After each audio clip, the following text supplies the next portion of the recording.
beautiful, great Biafrans, wherever you are on the face of this very planet, once again we welcome you to another live presentation, another address this very evening from this very place, radiating this very gospel of truth and irrepressibility. Because we cannot be stopped. Because we have been mandated to preach. That is why, by the grace of the Most High Elohim,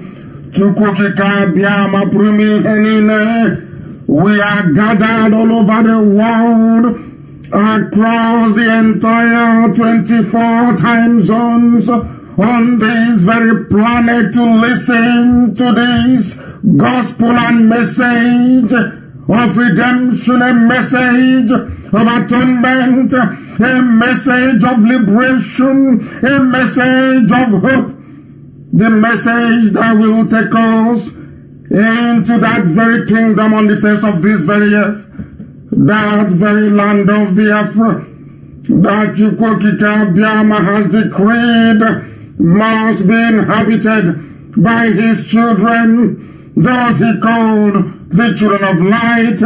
We have come to do justice for that which has been preordained before us. We have come to preach that even the blind may see, the deaf may hear, those who are suffering from advanced stages of Janjaweedism may be cured of their stupidity, that Biafra may be one family under God in heaven to restore that which has been stolen from us.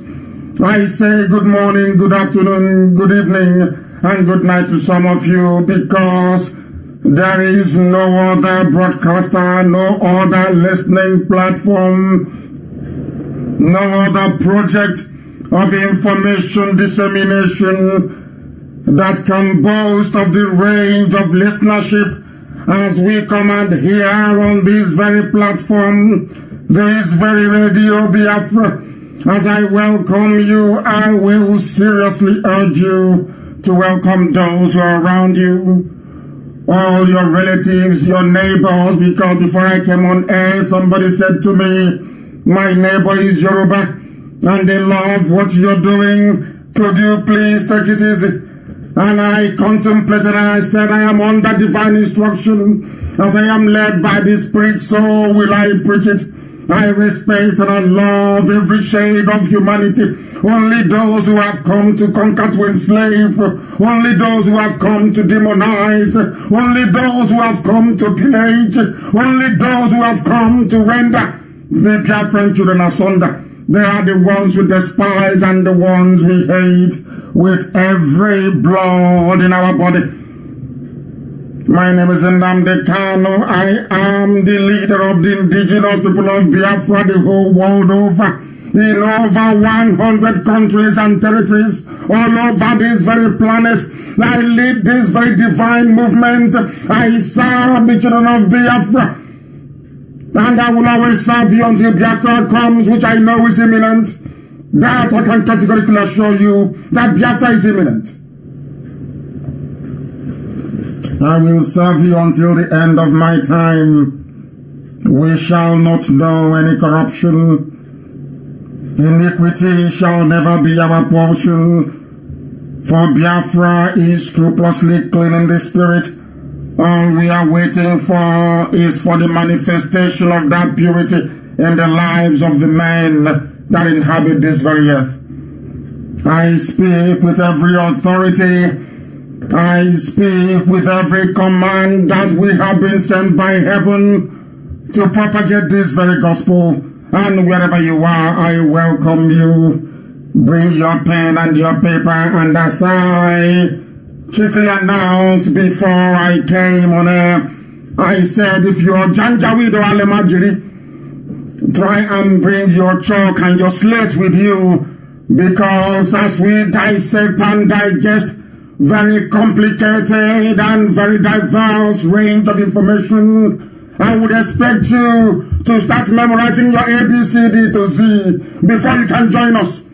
because your level of understanding needs to grow exponentially for you to benefit from the enlightenment and the revelations that are accompanying this very message this evening.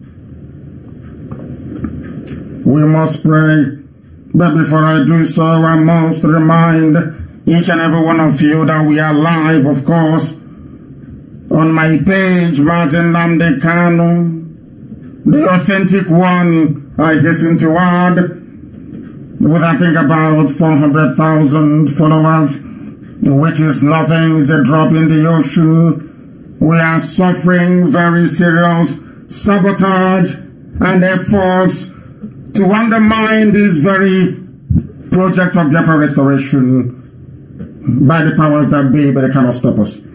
We are on Radio Biafra app. We are covering at least 70% of Biafra land on FM. We are on satellite. Radio Biafra can be received on a plethora of apps, please, and want that advertised extensively. We have come that freedom may prevail in the lives of those who are suffering in the zoo. We have come that the will of God Almighty in heaven may prevail in the lives of those that He blessed and bequeathed the land of Biafra to. We must pray this very week. Remember those who have gone before us, those who fought, because I have to be grammatically exact, those who fought and died for us, those who sacrificed their lives that we may live, those who made it possible for this very brave and unrelenting generation to preach the gospel of restoration. And I will pray in the language of heaven. As I have always said, Roman Catholicism, the church of the body of Christ, when it came, it was in Greece. And then after that, it was in Greek, I should say. And after that, it moved on to Latin. But the language of heaven is Igbo language, the language of the ancients, and that is how we acknowledge the presence of Elohim in our lives, and we must ask the Lord of hosts. Some people pray and they refer to Elohim as the host of heaven, and I say to them, no, the hosts of heaven are plentiful. There is only one God, one indivisible God, ever living, never changing. He is the Lord of all the hosts of heaven. And this evening we must adore Him. We must praise Him. Onye nwanyị na Chineke na nke pụrụ m ihe niile. Onye ihe niile okere eke na-erubere isi. Onye na-enweghị mmalite na ọgwụgwụ. Onye site n'okwu ọnụ ya wee kee ihe niile nke mmadụ dị ndụ n'ahụ. Isi ka ihe wee bata n'ime ụwa, ihe wee bata anyị wee na-arịọ Gị n'uhuruchi ya, wee na-akpọku aha nsọ Gị, eze ndị eze, na-asị na ọnụọgụgụ mgbe were nkeji 14 wee gafee elekere anya 7 n'uhuruchi n'ala nsọ Gị bụ Biafra. N'otu aka ka o si wee bụrụ nkeji 14 wee gafee ọnụọgụgụ nke nkwụsị mgbe ebe niile n'ụwa niile, anyị wee na-efe Gị, wee na-aja Gị mma, na-asị na ọ bụ naanị Gị bụ Chineke na nke pụrụ m ihe niile, onye mmụọ na mmadụ na-efe, onye na-enye anụ ufe nke igwe nni agbanyeghị na ọnwa ọkụ nke ọ na-aga, onye ebube ya sachiri ihe niile nke ya onwe ya kere eke, onye ndị mmụọ si na-agba oche eze ya okirikiri, na-asị ya na ọ dị nsọ. Ndị nsọ nọ n'igwe, ọbụla dị ndị okenye ruo 24, ha sị na ịdị nsọ Chineke, na ndị dị etu a na-atụ mkpọ ọlaedo n'ala. Onye nwe m na Chineke nna, biko nụ, otuto dịrị aha nsọ Gị, ngozi gburu nke naanị Gị, onweghị onye ọzọ anyị na-efe wezụga Gị. Anyị anaghị akpụ isi ala wee nye arụsị apịrị apị, anyị anaghị erubere ihe ọbụla nwaanyị kwuru n'afọ ime. Nna nke ebere dị ngozi, eze ndị nsọ, nwanne otu onye, Chineke nna nke ụmụ ogbenye, onye si ebe ikpofu ahịhịa wee kpọlite m ogbenye, wee gọzie anyị n'ụzọ pụrụ iche, wee taa anyị mmanụ, wee bulie mpi anyị elu bụ ụmụ ya bụ ndị IPOB n'ụwa niile, wee kasịcha nke ndị ọbụla n'ihi na ị hụrụ eziokwu n'ime anyị. Nna nke ebere dị ngọzi, anyị na-asị Nna nke igwe, ọ bụrụ site na amaghị ama, ọ bụrụ site n'ikwu ihe ọnụ, ọ bụ site n'echiche nke anyị onwe anyị na-apụghị ịrọpụta n'ime nke anyị, ọ bụ site n'aka ajọ ihe maọbụ ajọ mmụọ maọbụ ajọ mmadụ, anyị wee na-arịọ oyi onye kachasị ihe niile elu, biko n'otuto niile na nsọpụrụ niile na ịja mma niile n'ịkpụ isi ala niile dịrị aha nsọ gị, onye ka eluigwe maka elu ụwa, site n'ebighị ebi ma bụ n'ebighị ebi ka anyị na-arịọ gị.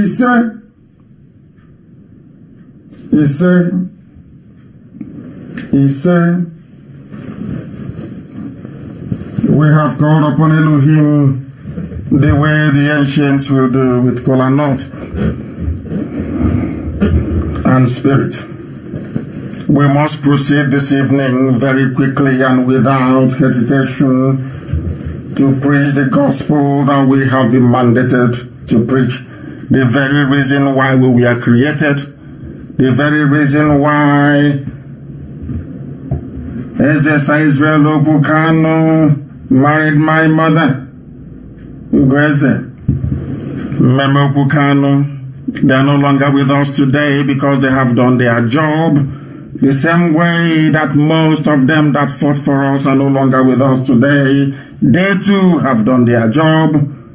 It is now left for we who are in the land of the living to fulfill this very promise, to accomplish this very purpose for which we are born. We are going to preach without prejudice, of course.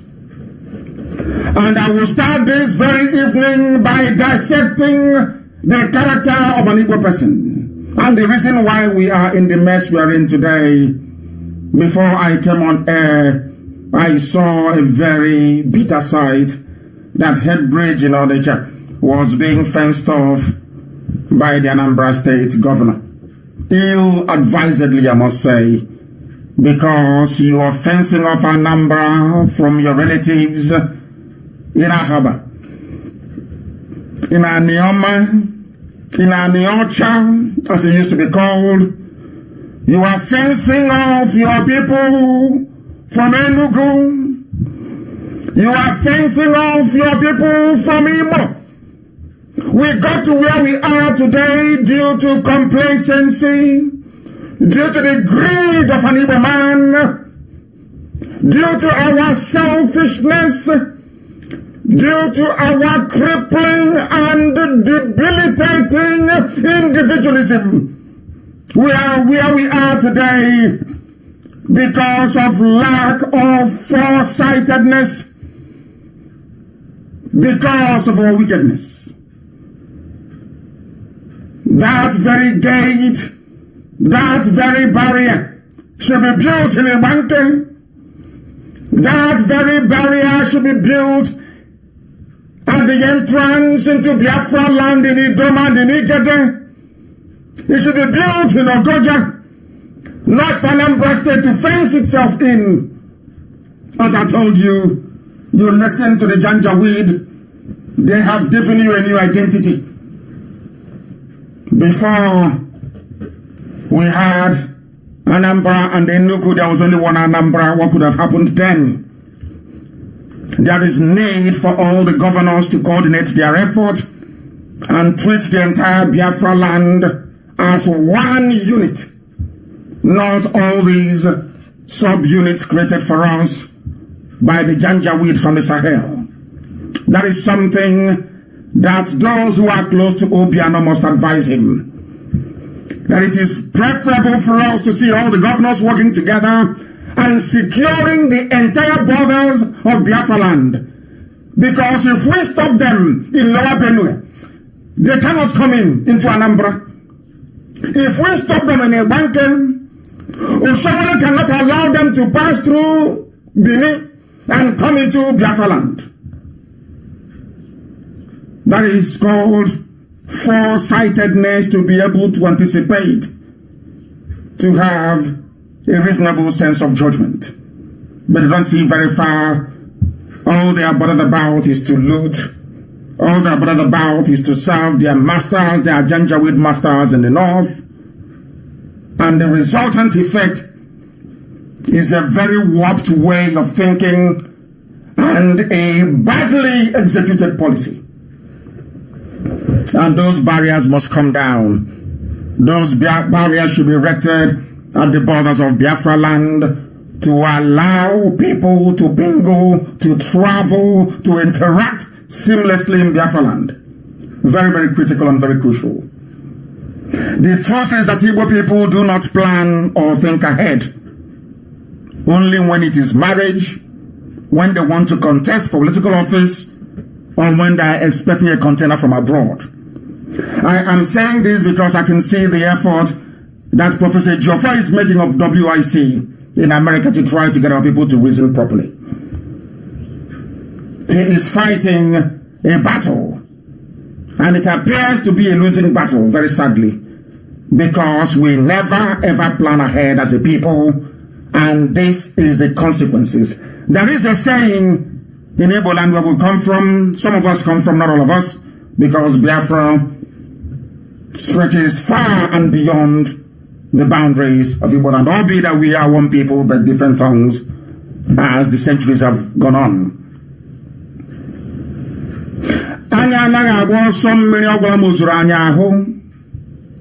These are the same people that said, if you plan ahead, you avoid every pitfall. The warnings kept coming that a disaster was about to unfold in our land. Every prophet said it. Everybody, if you have a, should I say, a manageable, should I say, tangible grasp of history, you should be able to know that what is happening now will inevitably come to pass. We foretold what is going on now. We anticipated it. We announced it to the hearing of the whole world. The entirety of humanity can bear us witness. Prophecy after prophecy, prediction after prediction. What did we do? Nothing. We were more interested in individual survivalism. There is that thing within us. Lack of cooperation. Because those who are piloting the affairs of Biafra are not my relatives. They are not my fathers. They are not my uncles. They are not my children. I have a business in Abuja. I have a business in Kaduna. I live in the USA. I live in Europe. I live in Asia. I live in Lagos. It doesn't concern me. It doesn't bother me. That level of destructive individualism is why we are in the mess we are in today more than any other people. It is down to a very deplorable and ugly trait in an Igbo person. Very, very ugly. And we must expunge it tonight. We must try, I should try to, grandmothers are listening. How do I do this now? We must try as much as we can to remove this bad behavior from our system. It's terrible. That is the bane of an Igbo man. Selfishness to the point of destruction. Not just their own personal destruction, but the destruction of everybody. Had we not rushed back to the north immediately after the war, where people were struggling what to eat, there was no coordination, there was no planning. Those who are remembering this week, what they fought for, we frittered away more or less. We destroyed everything that they accomplished due to selfishness and individualism of an Igbo man. The same thing that made it impossible after the war for some elders to rise up and go into Ibibio land, go into Ijo land, as brothers and sisters to reconcile, knowing fully well the plan of the Fulani. It was incumbent upon them immediately after the war, should I say, in 1976, as soon as Ohanese was set up, it was incumbent upon them. I expected them to go into the hinterland, to go into the coastal region of Biafra land and say, we got some things wrong. How do we fix it? They never did it. Until I started that very effort in 1999. They didn't do it. And till today is not been done. I kept quiet to see if they would do it. But they have not. Because of selfishness and individualism. Not that of course, Igbos are very good people. The same way that others are too. But sometimes there is a way you conduct yourself and the way you behave that gives off the wrong vibe and the wrong message. And that is what we're going to correct this very evening, this very morning, afternoon, or night, depending on where you are. Unless it is marriage, unless it is politics or business, we never ever plan ahead.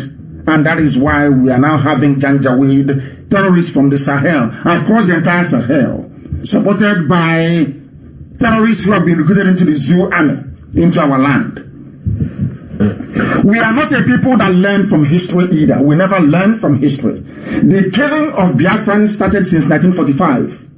Since 1945, they have been killing us every blessed year till now. I want people to count back how many years since 1945 they've been killing us till now. Because they kill us and we do nothing. They came to Usuwani, we've been battling with them in Ebonyi. Everywhere you go to, they've been killing us. In Delta, in Cross River, in Akwa Ibom, everywhere there is death. And because we kept quiet over many years, they now realized, okay, we have divided them well enough. We have confused them well enough. We have raised enough saboteurs and traitors within them. Now let's go and occupy their land. That is why they have come. The truth is that the only thing that has been shielding us for centuries is the mercy of Elohim, in heaven, God Almighty. If it is down to the effort of an Igbo man, by now we will be a conquered people because of our selfishness, our greed, and our petty jealousy. These are the facts of life that nobody can escape from. It is the truth. And that truth must be confronted this very evening, because I can see how Professor Joffa is suffering in USA. Every day the man will be lamenting. We need help. They have come. They don't care in America. They just don't care. But tomorrow now, if they catch any of them and want to deport them, you see that they'll be crying, saying, Americans are wicked. You saw the way the Chinese were treating us. Some of us complain and said it's evil. But imagine the way you treat yourselves. Look at the way those in America that can fund a resistance have just sat on their hands, waiting for everybody to be killed in the village, so they can come back and cut a deal with the Fulani to become the emir to take people's land. That's what they're waiting for. That is the height of greed and the height of wickedness. And you claim you go to church, you go to the temple, you go to synagogue all the time. You go in front of your deity, whatever thing that you're worshiping. And you claim you're an honest person. Every day you bless kola nuts and you break it and you eat. You don't mean to us all that nonsense we talk about. We libate with hot drink. We speak to the human spirit when we pour drink outside during libation. After all of that, our behavior is as rotten as a stinking dustbin. As a stinking dustbin. Because I saw what Obiano was doing today and I felt ashamed of myself. And I said, this is not the great race that Lugard talked about. Is not this chaff. I believe that the real Igbo man died in 1970. Everything you've had ever since is just chaff. Counterfeit. Chaff.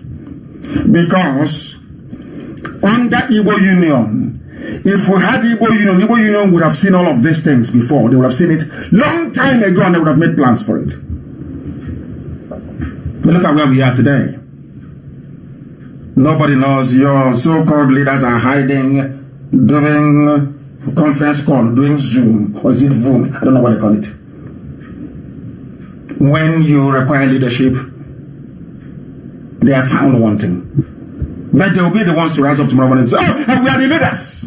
We are the leaders. They don't respect us. Some of you that grew outside Igbo land that don't know the meaning of respect. There is something we that grew up in the village, there's something called Ukini Beribe. If you don't know, go ask your next door neighbor. Because some of you grew up in Lagos, in Abuja, in Wisconsin. Some of you grew up in Guangzhou, in China. Some of you grew up in the UK. You don't know how we grew up as children. You have no idea about our culture and our way of life. You will Ukini Beribe, nobody will respect you. Nobody. When you speak, people will laugh at you. Children will laugh, will make a mockery of you. Because you're old for nothing. Look at where we are today. Look at the mess we are in today. And how sad it is. How sad it is. That Obiano is now erecting a fence on Headbridge. He doesn't know the history of Headbridge. He doesn't know why some people in Anioma are upset. He doesn't know the reason why Achuzia commanded Biafran soldiers and was as ruthless as he was. The same Headbridge. He doesn't know the history of Headbridge, Onitsha. He thinks it's just something you can wake up in the morning and just close it off. Headbridge, Onitsha has symbolism. Because after Murtala Muhammad's second army came into Asaba, Headbridge was blown up to slow the advance of the army. And the fighters and the soldiers we had in Anioma could not cross over the bridge to safety. They were all massacred. Some of this history, we have no idea. When people are upset, sometimes you try and find out why they are angry. I saw a video, a very distressing video, where people, our own flesh and blood in Iguacha, after the war, said that the Igbos shouldn't come back to Iguacha. Iguacha is River State, for those who don't know, Port Harcourt. And I was reflecting and pondering, why would this man say this? But he's an Igbo man. After all, some of people they have no idea about their history. There's a place in Iguacha called Umuadaolu. There is nowhere in the entire Igbo land that a village takes after a daughter. These were the descendants of a woman taken from Arochukwu to be sold as a slave. And slavery was abolished. And she stayed there. She was the only daughter.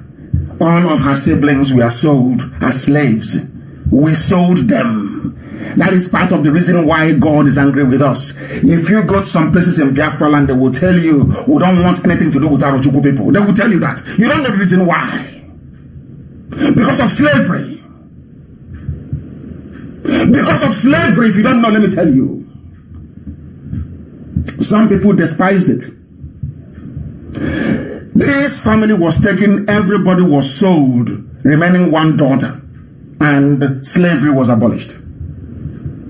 That village became Umuadaolu, the children of the only surviving daughter, the only place in the entire length and breadth of Igbo land where people are named after a woman. You ask yourself, why are people angry and upset with you? Why? Because of this something that's happening to us now. Selfishness and individualism. When we are in Iguacha, those that came from old Anambra will take those that come from Anambra and take care of them. Those from Imo will do the same all over the place.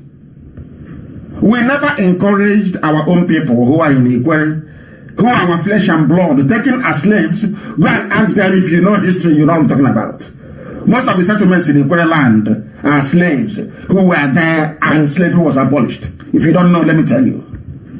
Go and check your history very well. The white man came and had slave merchants across the coast who started selling people. Igbo people started to sell their own people. Before the white man came from Europe, we were selling to the Jukuns. That's a place in Enugu. If you don't know, the market is still there. Umuzakoli is still there. Some of you ever read Domenoko, go and read it very well. It's very clean and clear. We sold our own people. So God's anger has been with us from time. God's, not the fact that we worship idol, not the fact that we bow before a graven image. God's anger has been with us from time. Why I'm touching all these things is to tell us that our behavior is very bad, especially at this time. Our land is under siege. How can you be saying to people you should be consulted? Who are you, Wanya? To consult you. Janjaweed is in your father's compound. You have no shame. You name your children Ahamefula, but your names are lost. Because all of you in America, your children, they will marry Latinos. They will marry Mexicans. Let me see how you bring them home. I'm giving you only 2 more generations. You will be wiped away from the face of the earth. Your compound in the village will close down. You are finished. Selfishness. And the Jaffa is suffering, running all over the place. I don't talk about IPOB. Because we have what it takes to defend ourselves. But we can't defend every village. We can't defend every village. It's not possible. Every year we remember those that died. Every year. After 50 good years, not one monument, not one proper monument you can look at and say, oh wow. The one I tried to build in Enugu was looking knocked it down with his thugs. Because he was afraid of all the atrocities he's committed with Biafra, and thinking once this cenotaph stands, he will die. All of you were there and he kept quiet.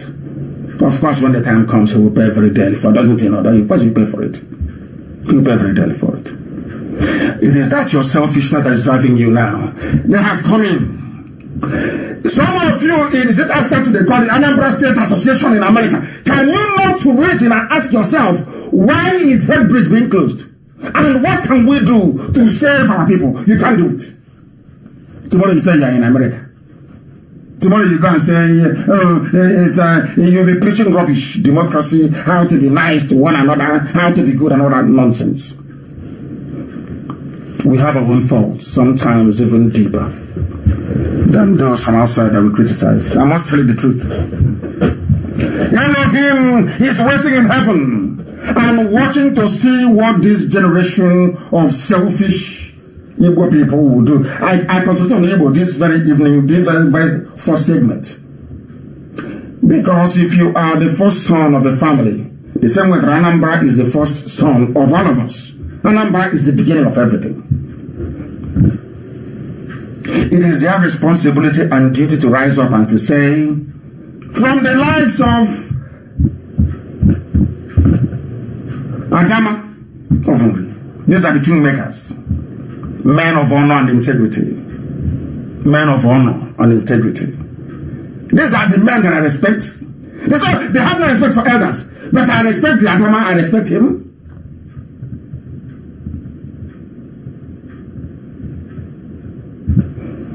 And many others. Our father is there. All over the place. Or should I say fathers? That we respect and accord every honor. But not every idiot. Because in Igbo land there is something called Okenyi Beribe. You misbehave and you think you get respect from us. You're dreaming. It can never happen.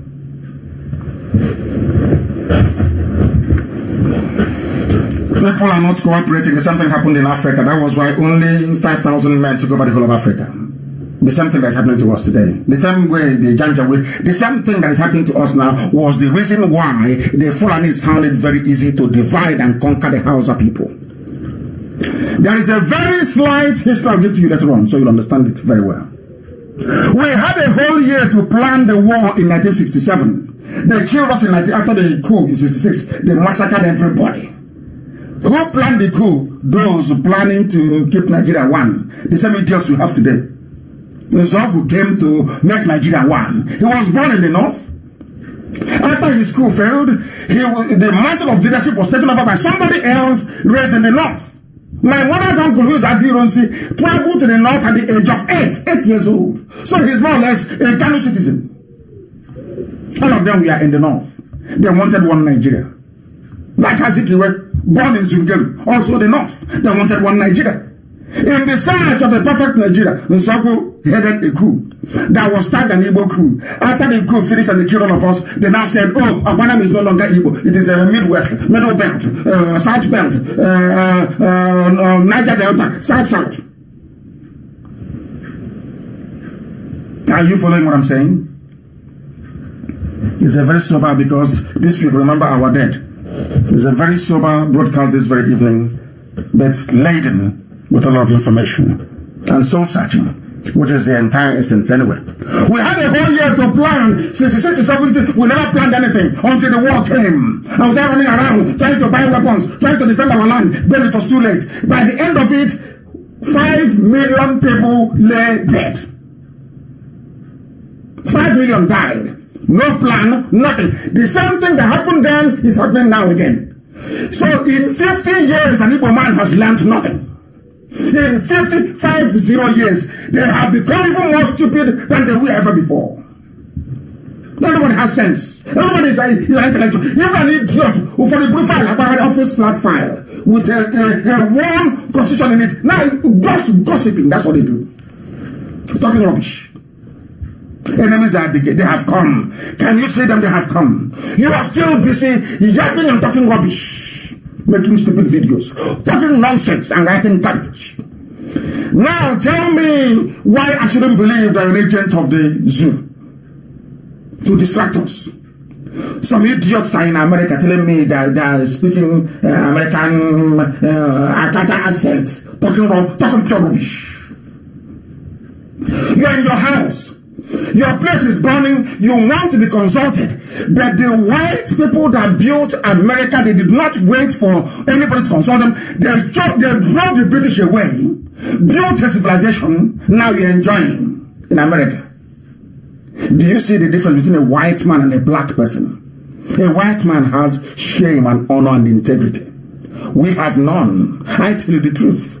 Because if we had any shame, I was in America. How many months ago was I in the US? I said, how many months ago? I was in Baltimore. There was a town hall meeting in Baltimore. The hall was packed, full of all of you. Isn't it? In Baltimore. I traveled from Washington, D.C. I think we drove for nearly 2 hours or thereabout to go to Baltimore so I can preach to you. What did I tell you? I need you to contribute $1 each. Somebody asked why. I said, because we need to prepare. As I told you in Los Angeles. So people talk about Los Angeles in 2015. I'm talking about 2020. 2020, am I correct? 2020 or thereabout. January, or was it December last year, we went to Baltimore. Have you all forgotten? I told you to contribute $1 each. Did you do it? You didn't. Ordinary $1. Being a typical Igbo man, full of selfishness, greed and envy, self-deprecation. What you are thinking is, he did not contribute $1. He was thinking, oh, hi, this is now, if all of us now contribute $1, hey, that will give him maybe nearly $2 million every month. Hey, no.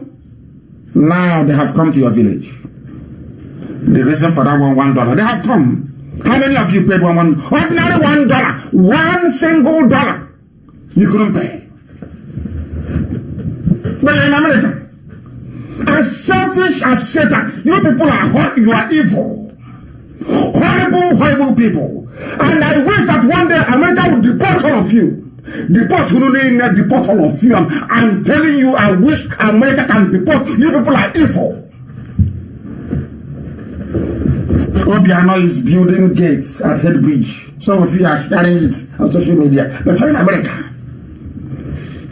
You don't know why God sent you there? Look at Eritrea. It was Eritreans in the diaspora that saved their country. You don't know that before?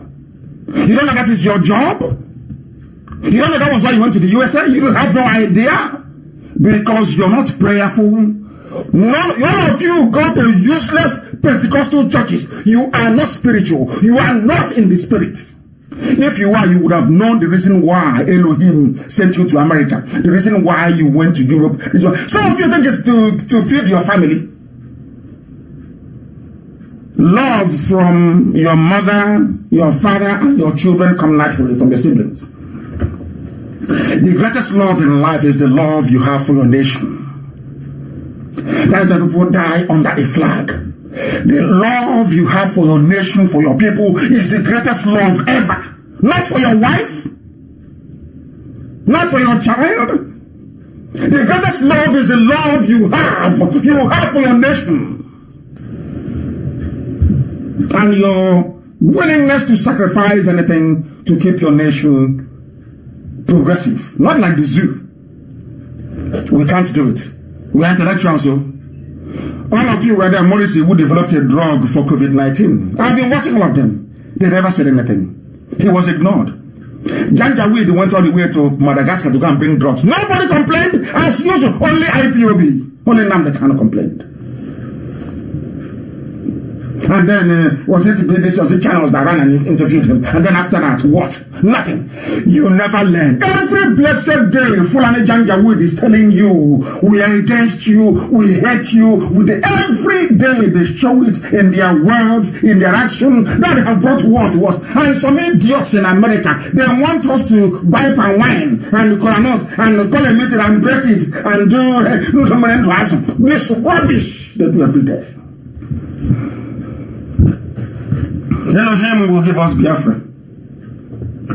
What we'll do to some of you in America, believe you me, you know me, I say my own things fresh, clean, and live.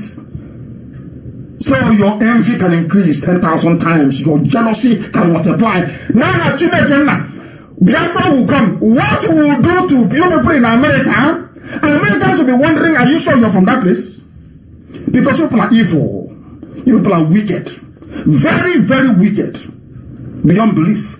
Come on, $1. So you don't know. So in America, you don't pay tax. In America, to defend America.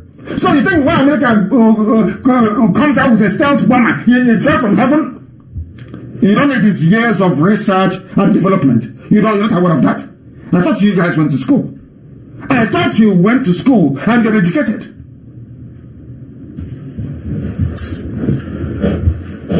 '67, the same thing happened. We lost 5 million dead in the year 2020. We are still making this after 50 years. The same is, look at what talking rubbish. Talking about true federalism. Can you believe? Are you people mad? Are you insane? Are you insane? Are your brain cells not working? Let me see the idiot that will come out to say that contested. Then you bring out money to buy rice and Indomie. Now, those people that you want to convince to vote for you, their lives are under threat. Instead of you to rise up and defend your land, some of you are busy giving our land to Fulani. And I was told one idiot from Obunike will get one of you. Check up all. They say he's that PG in Obunike. They are selling our land. Do you know there is a native doctor, Fulani native doctor in Obunike? I have his name, I have his video, I have it. Fulani native doctor. That the dead Obunike Igwe, they connived and gave our land, the land of Biafra, to Fulani. There is another idiot in Opa using a registered business to be buying land from people to give to Fulani. These are Igbo men answering Igbo names in Abuja and in Lagos, going and doing bring kolanut. Let's pray on top of they don't know the meaning of it. Let's pray on top of kolanut and break it and eat. They are selling our land to Fulani. Defend that land, they will not defend it. Every time, every 4 years they come, vote for us, so. Or the Janjaweed will make them governor anyway. I think that's what's going to happen from now onwards. Do whatever nonsense you like. They vote for you in Abuja and choose whoever they like. Purpose of them is giving our land to Fulani and the magic schools. There are some things that I wonder what our ancestors will be thinking or feeling right now, to be honest with you. I don't know, to be honest. It's very, very shameful. Very shameful. For us, it is always, what will I gain? Usually. What is my gain? To serve your people, you're asking, what am I going to gain? What is going to be my gain if I go into this thing? Typically, Igbo man. Igbo man at his worst. What am I going to gain? And I said in 2009, I said to those of them in the north, one day they will kill you. You see all those properties circulating in the north, it is gone. Because once they take over Biafra land, they will cut off your escape route. You are finished. Fulani despises you to the bone. Doubly so because Nzogu killed Ahmadu Bello. They are sad one. They are scion, the firstborn of their people. A direct descendant of what man done for you. You think they'll forgive you? You are mad, you are insane, because you don't know history. You don't know anything. You wonder why Fulani they hate you as much as they do? Because Nzogu killed the Sadwana of Sokoto, Ahmadu Bello. Shot the idiot dead. He was you can define ethnic bigotry. Ahmadu Bello's son was out of this world. And Nzogu was trying to save Nigeria. You know what took over? You know she was trying to save Nigeria. And look at where we are. Those trying to save Nigeria, look at it. Now Nigeria the zoo has come in to swallow us. And somebody is in America waiting to be consulted. This thing people are doing, I wasn't consulted. Elohim, please give us Biafra. So we can set example with those in America that the world may know. They watch cowboy movies and they think, oh, you can't stop me from coming to Biafra land. You cannot. It's my father's land. Elohim, please give us Biafra. We'll show those stingy bastards where they belong. Mad people everywhere. It's only people. You cannot go and learn from Eritrea. You cannot go and learn from South Sudan. You cannot go and learn from East Timorese. You cannot learn from Kosovo. You cannot learn from Albania. You never learn nothing in America. Just make money. Every 4 years you come home. Oh, unbelievable. We must continue. They said it was Rike squandered the goodwill of people because he was engaged in fraud when he was doing Biafra. But we are not all the same. I know that IPOB, we've come a long way. We are fighting for our freedom at the most difficult time in our history, when there is no trust and no belief. The little trust that was left was Rike with his criminality squandered, smashed everything into the ground. So if you're asking our people to help now, it's very difficult. No matter how rich I am I going to be able to buy a tank? Can I buy an anti-tank missile? Can I, as one person, buy it? The answer is no. It's a collective effort. Everybody must come together. It is a collective effort. We must defend our land. This is not the time to be hiding and speaking. You can see the front. They carry their own AK-47 in the open. They carry assault rifles in the open. It's not hidden. So why are you telling me? Let's talk under the table. What are you under the table? They are in our villages with guns. Can't you see? Are you blind? Are you people blind in America? Are you that blind? You want me to beg you to speak nicely to you before you can rise up to defend your land? Are you not foolish? So in the land you're in, when George Washington was fighting the British, they were begging people. That was something I posted about taking an oath. Adams formed a secret society. They took oath in Massachusetts. You know what their job was? To kill Sabotuazo.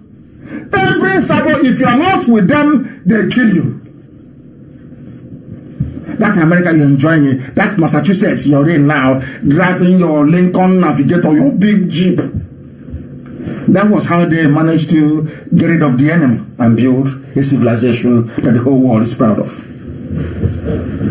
But in America, you learn nothing. This week, remember those who sacrificed their lives that we may live. There will be no movement on the 30th of May until at least 12 noon. There will be a candlelight procession.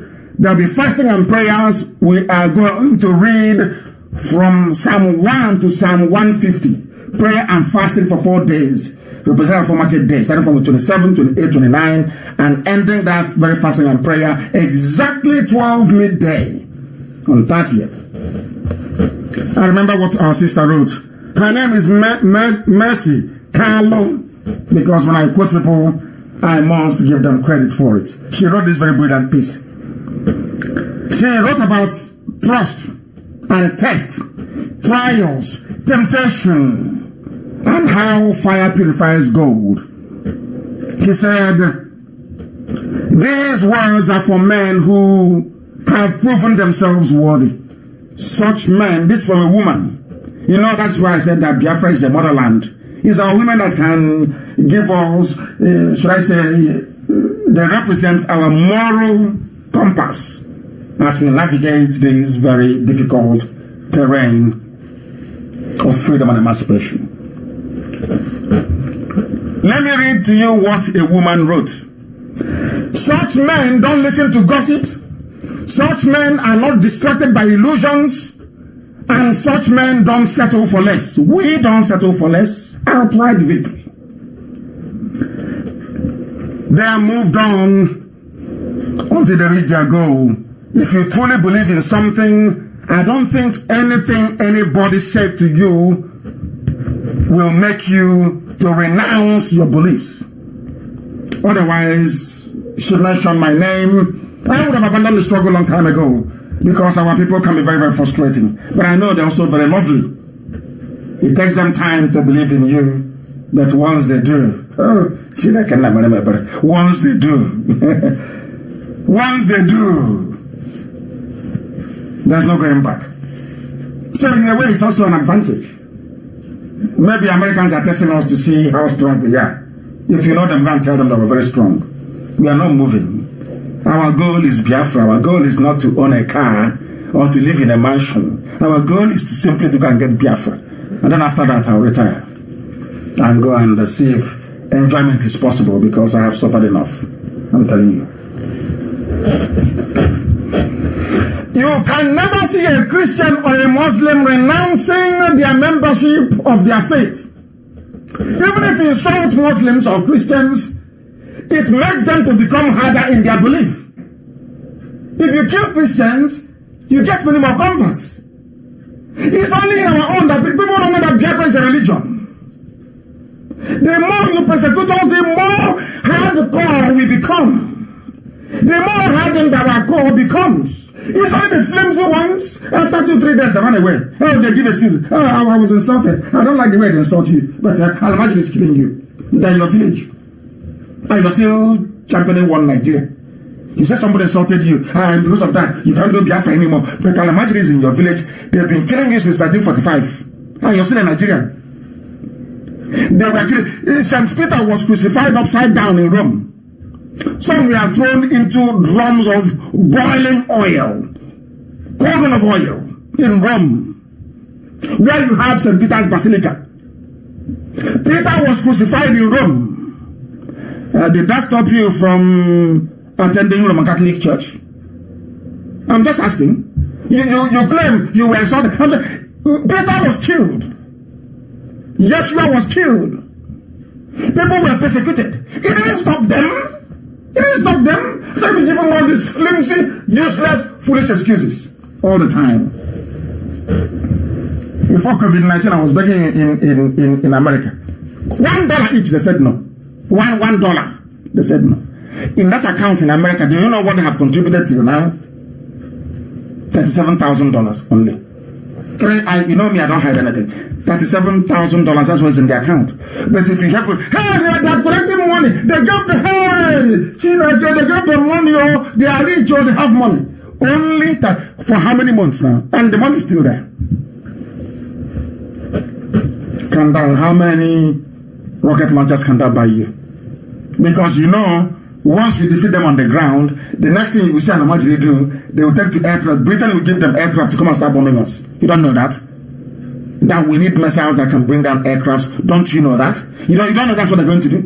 Do you know when they come to my house on the 14th of September, Nigerian army came with 2 bombers, jet bomber 2 attack helicopters, and a squadron that to attack my home. A civilian, I had nothing, not even catapult.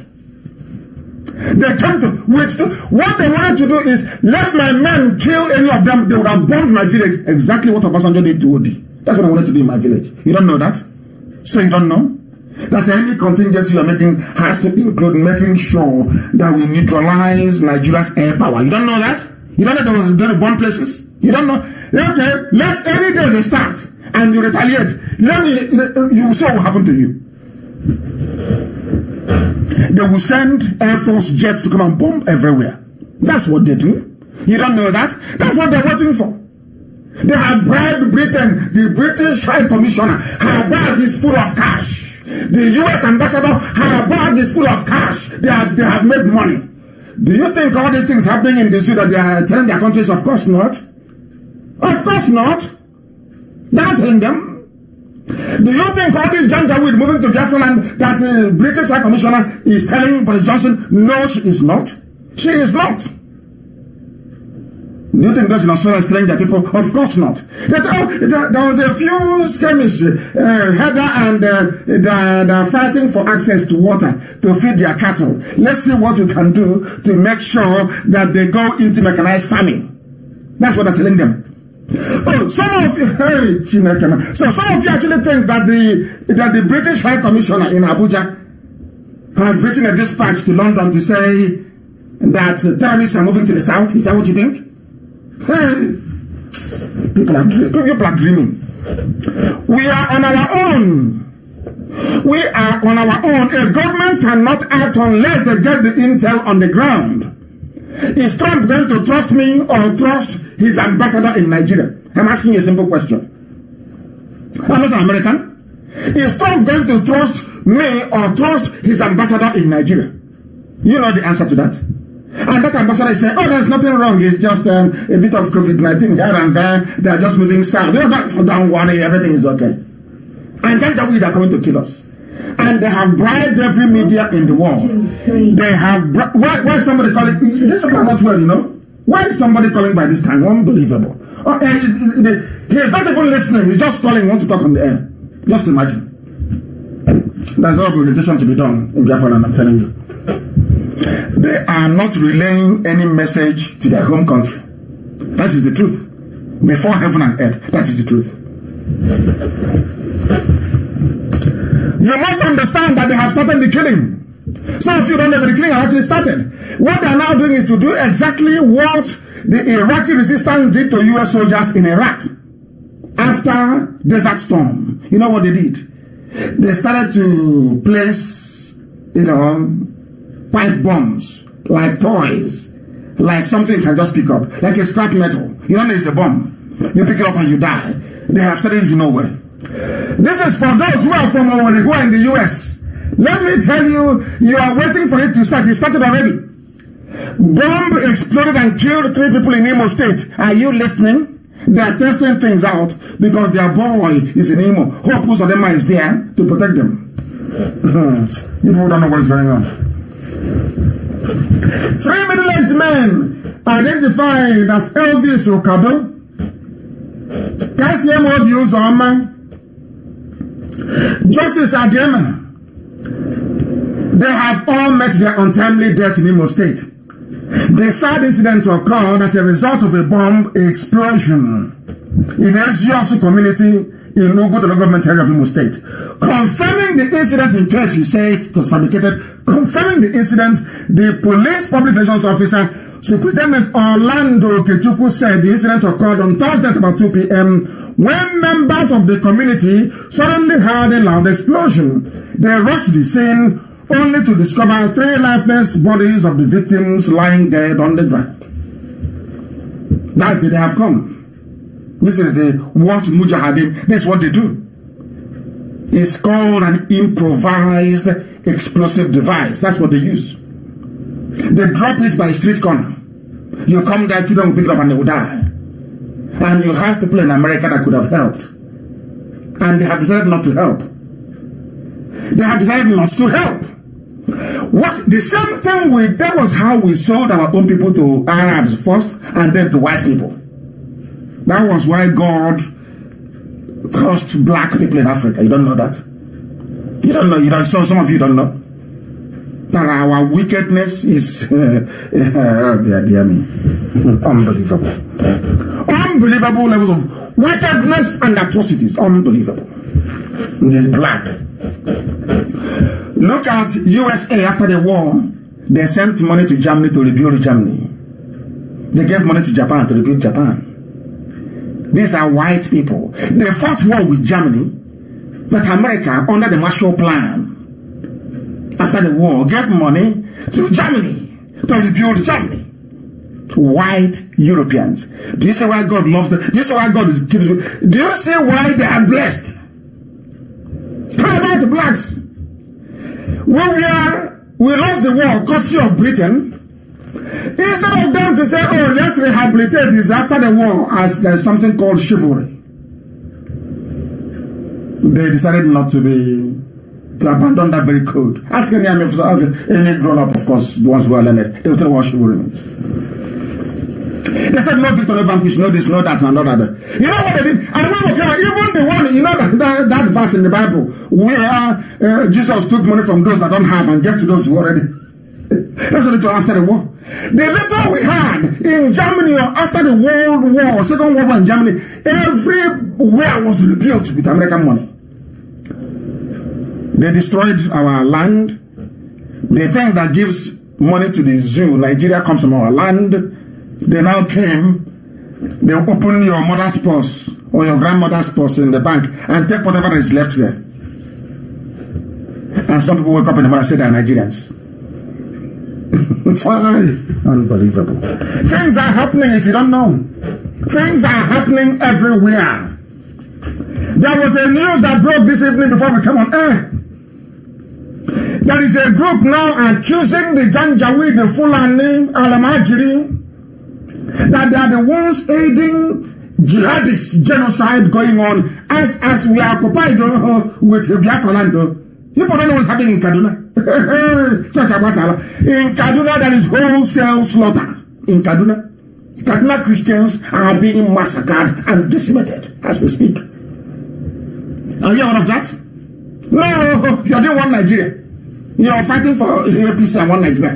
Christians in southern Kaduna are finished. They have the news broke this evening.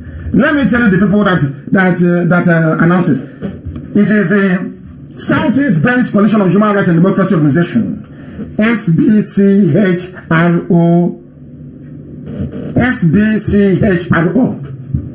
They said they have alerted the world, including Western democracies where people have human feelings. You know, no matter how bad a white man is, at the end of the day, at least they have a little bit of feelings. Unlike blacks.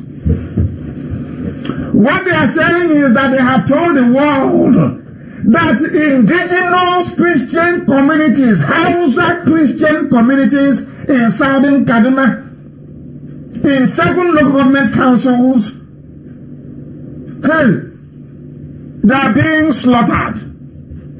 People are dying in Kaduna. People are being slaughtered in Kaduna like chicken. They have alerted the world. Because you don't have a country. There is no country. Nothing is happening. This is what those in America are praying for. You know that land they are eyeing in the village. Some of them want a piece of land in the village. They are eyeing it. They are now waiting and saying, oh, have the killing started? He's in Minnesota asking, oh, has the killing started in Olu? I want to, let me know when it started. That farm belonging to Mr. Okereke's wife. Let me see if she's dead. So I can come back and claim it because it's in the family. A black man in America, a black man, an Igbo man in America is praying that the Fulanis will come and kill us so he will come back and claim the land belonging to the uncle's wife. Unbelievable. Unbelievable. Some of you don't know what is happening. Go into our towns and our villages and see what is going on. Go to and have a look. Our land is gone. What you are now seeing in our land is round moth of Fulani, round mud house, thatch house. In our land, that you will struggle to find a mud house, despite being stripped bare, more or less, after the war. We lost 5 million people. Those in America, it doesn't touch their heart, it doesn't touch their spirit. They are not moved. They are not moved. They want all of us dead. Go to Opa, you will see it. And these are lands being given by our people. Somebody will come as a land agent. Miyetiala will approach him. He will go to the Igwe, the Eze of the village or the PG. That is why there is this craze now about being a PG. You want to be PG, they're looking for land to sell. Anybody say I want to be PG is because they want to sell communal land to Miyetti Allah. Have you wondered where that 100 billion they gave to Miyetti Allah, where they are, or should I say, what they're using it on? Not just to buy weapons, they're using it to buy land in Biafra land. Now you know. That is why some traditional rulers are busy giving our land away to Miyetti Allah. The one in Okwa. Give it to Miyetti Allah. Obunike. Please, Amaka, publish that video that I does in Obunike that was talking rubbish yesterday. Publish that very video so they can see it. What is happening? Publish it for them to see in Obunike. And their native doctor, their Dibia, their full-on native doctor in Obunike. Doing voodoo for them to confuse the village. No, and they're confused. That's why they came here to write rubbish. Have you seen your people? These are Igbo, IGBO Igbo. You know, Obunike? Traitors. Because of money, cash. Treacherous human beings in Obunike. Talking rubbish. We'll get hold of their PG. Don't worry. You hear the story. We'll get hold of him. These are the selling land to Fulani. Fulani is, we have to. They think that none the China can come on air and preach falsehood to the world. They don't know who we are. You think I can sit down here behind this microphone that Elohim gave me and I'll be preaching falsehood? Not what I say, I'll be telling lies. You are insane. We'll get you. The PG of Obunike, we will get hold of you. And that day, you speak Latin, I assure you. They are selling our land to our own killers. This is the sense of an Igbo man. Selling the land of your ancestors to those who are going to kill you. Those that killed you in Kanu, killed you in Jos, killed you in Sokoto, killed you in Kafanchan, killed you you are giving land to them in Obunike. So you're smart. You're a smart guy. You are very smart. Now, Obunike is a mini Fulani emirate. They think we lie as they do. The traditional ruler is now dead. And let us warn everybody, any traditional ruler, Eze, Igwe, whatever you call yourself, if you're found giving land to Fulani, if you're found anywhere, we are everywhere investigating. Any land we go to, we say Fulani, we will ask them, who put you here? What they say is the Igwe. They show us the receipt or the Eze of the land. You are finished. All of you writing nonsense. Oh, in the respect, write more now. You people are taking money to sell us. That's why we're in this mess today. Because had it was wicked inconsistent, we wouldn't be here today. Would have been long gone. Inconsistency. I don't know what you people are doing with petty money. Taking change. That can't change you. Nothing. What is this madness about to owning a mansion and driving a car? What is that craze all about? What is that madness all about? I'm asking you. Why are you people so foolish? Transient things that are meaningless. A car and a mansion. You want to have title. Because of that, you betray your nation. You betray your people. Unbelievable. Obunike is in council are denying that Obunike is no longer Fulani land, but it is. So they think that I can lie to them. The PG is in trouble of Obunike. These are criminals. They think they're smart. They want to bring their Lagos and Abuja 419 into Biafra land. You know, doing their mago. They sell the land. I have the video, and like I showed them the video of Obunike. Them and their useless Fulani friends, Miyetti Allah Iraks. Because Loretta Onoche has her own in Asarok. I think Miyetti Allah has now even recruited people answering Igbo names, going on Facebook and talking rubbish. Show them the video of Obunike. Mad people. Do you see the chick, the effrontery? After stealing, they catch you as a criminal. The Obunike is in council. You catch them red-handed selling land to Fulani. They still have the face. They still have the face to come on the writing rubbish. That is a lie. They don't know we have the video. Do I look like somebody who will make an allegation without evidence? Bunike. Hey. Chobokadi was home. I don't know. Abomination.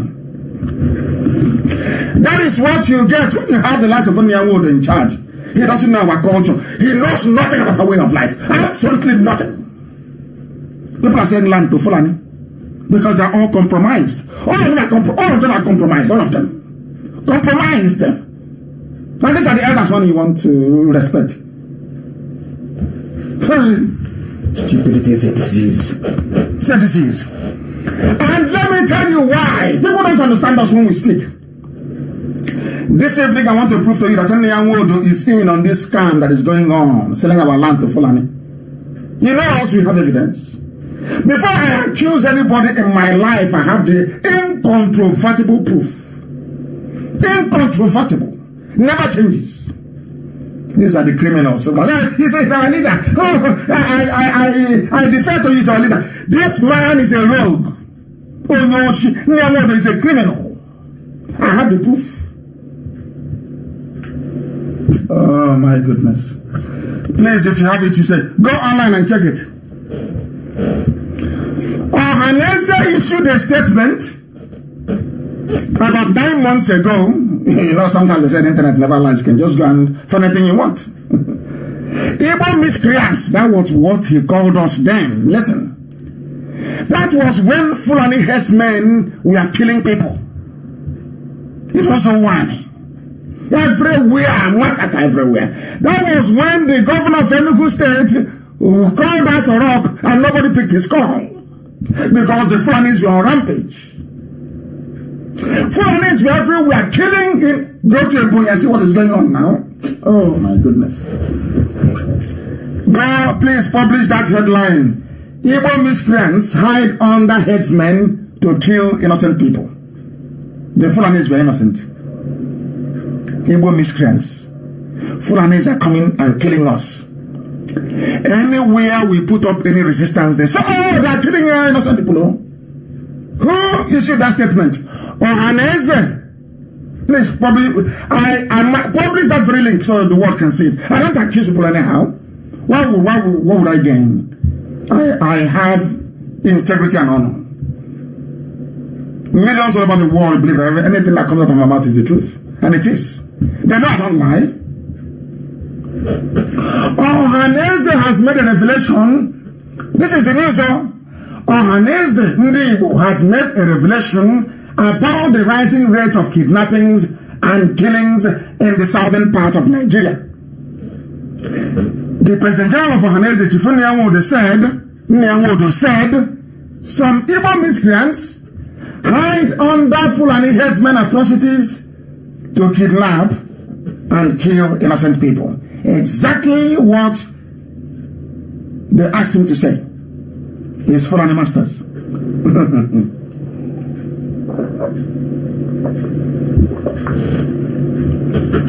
Listen.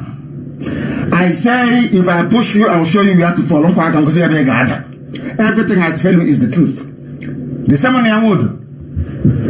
Wodo, however, urged the traditional rulers, number 1, town unions, number 2, and local vigilantes to fish the miscreants out and hand them over to law enforcement agencies. Not to fish out the Fulanis who are doing the killings and the raping of our women, which, of course, Dave Umahi, the governor of Ebonyi State, confirmed. Dave Umahi said that they raped a woman and killed a woman in Ebonyi State. So Onyanwodo is telling us that we are the ones raping our mothers and killing them in the farm? Hey. Now you see why? Now do you see why? Do you now understand why we are angry? Why we cannot respect people who are working with our enemies secretly to come in? They come and you see them in the open, you think they are normal. Hey, we don't like what's happening. We want restructuring. Rubbish. They're slaves. They are their slaves. You've heard it. It's there, it's online. He issued a statement. We are the miscreants, and the Fulani headsmen who are in our land are the saints. They are Saint Michael, Saint Gabriel, Saint Yusuf. They are now in our land, killing us. And instead of one to call a meeting to say what do we do to defend our land, one said it is IPOB that is doing the killing. Oh dear. Our hands are clean and we are proving it. They now want a letter. This one is the asset. What's the name? Association of Southeast Town Unions. The same group of people. Asset. I don't know how God is punishing us. Why are you doing this to us? They wrote a letter. I'm going to read the letter. I have another letter to read. The main topic this evening from Pandev to Abuja. I'll read it. I'll analyze it for you. This is a letter from the Association of Southeast Town. The worst word is calling upon to fight IPOB instead of Fulani headsmen. I'll read it for you. They are writing to United Nations from Enugu. They're in a lock-up garage in Enugu writing to UN in New York in the middle of pandemic. I want to read the letter for you. United Nations Secretary General, UN Secretary to New York, USA. The President, they wrote also the company Trump, two of them. Special Advisor on the UN on the prevention of genocide. Now they know there's genocide though. On the prevention of genocide, UN. Everybody was copied in. What is the main heading of the letter? Ethnic cleansing and land grabbing agenda in eastern Nigeria. And who are the people to blame? I'll read it for you very quickly. It has come to our attention that able-bodied young men from northern Nigeria are being smuggled into the southeast and eastern part of the country in droves. This is in spite of the nationwide lockdown and all the rest of it.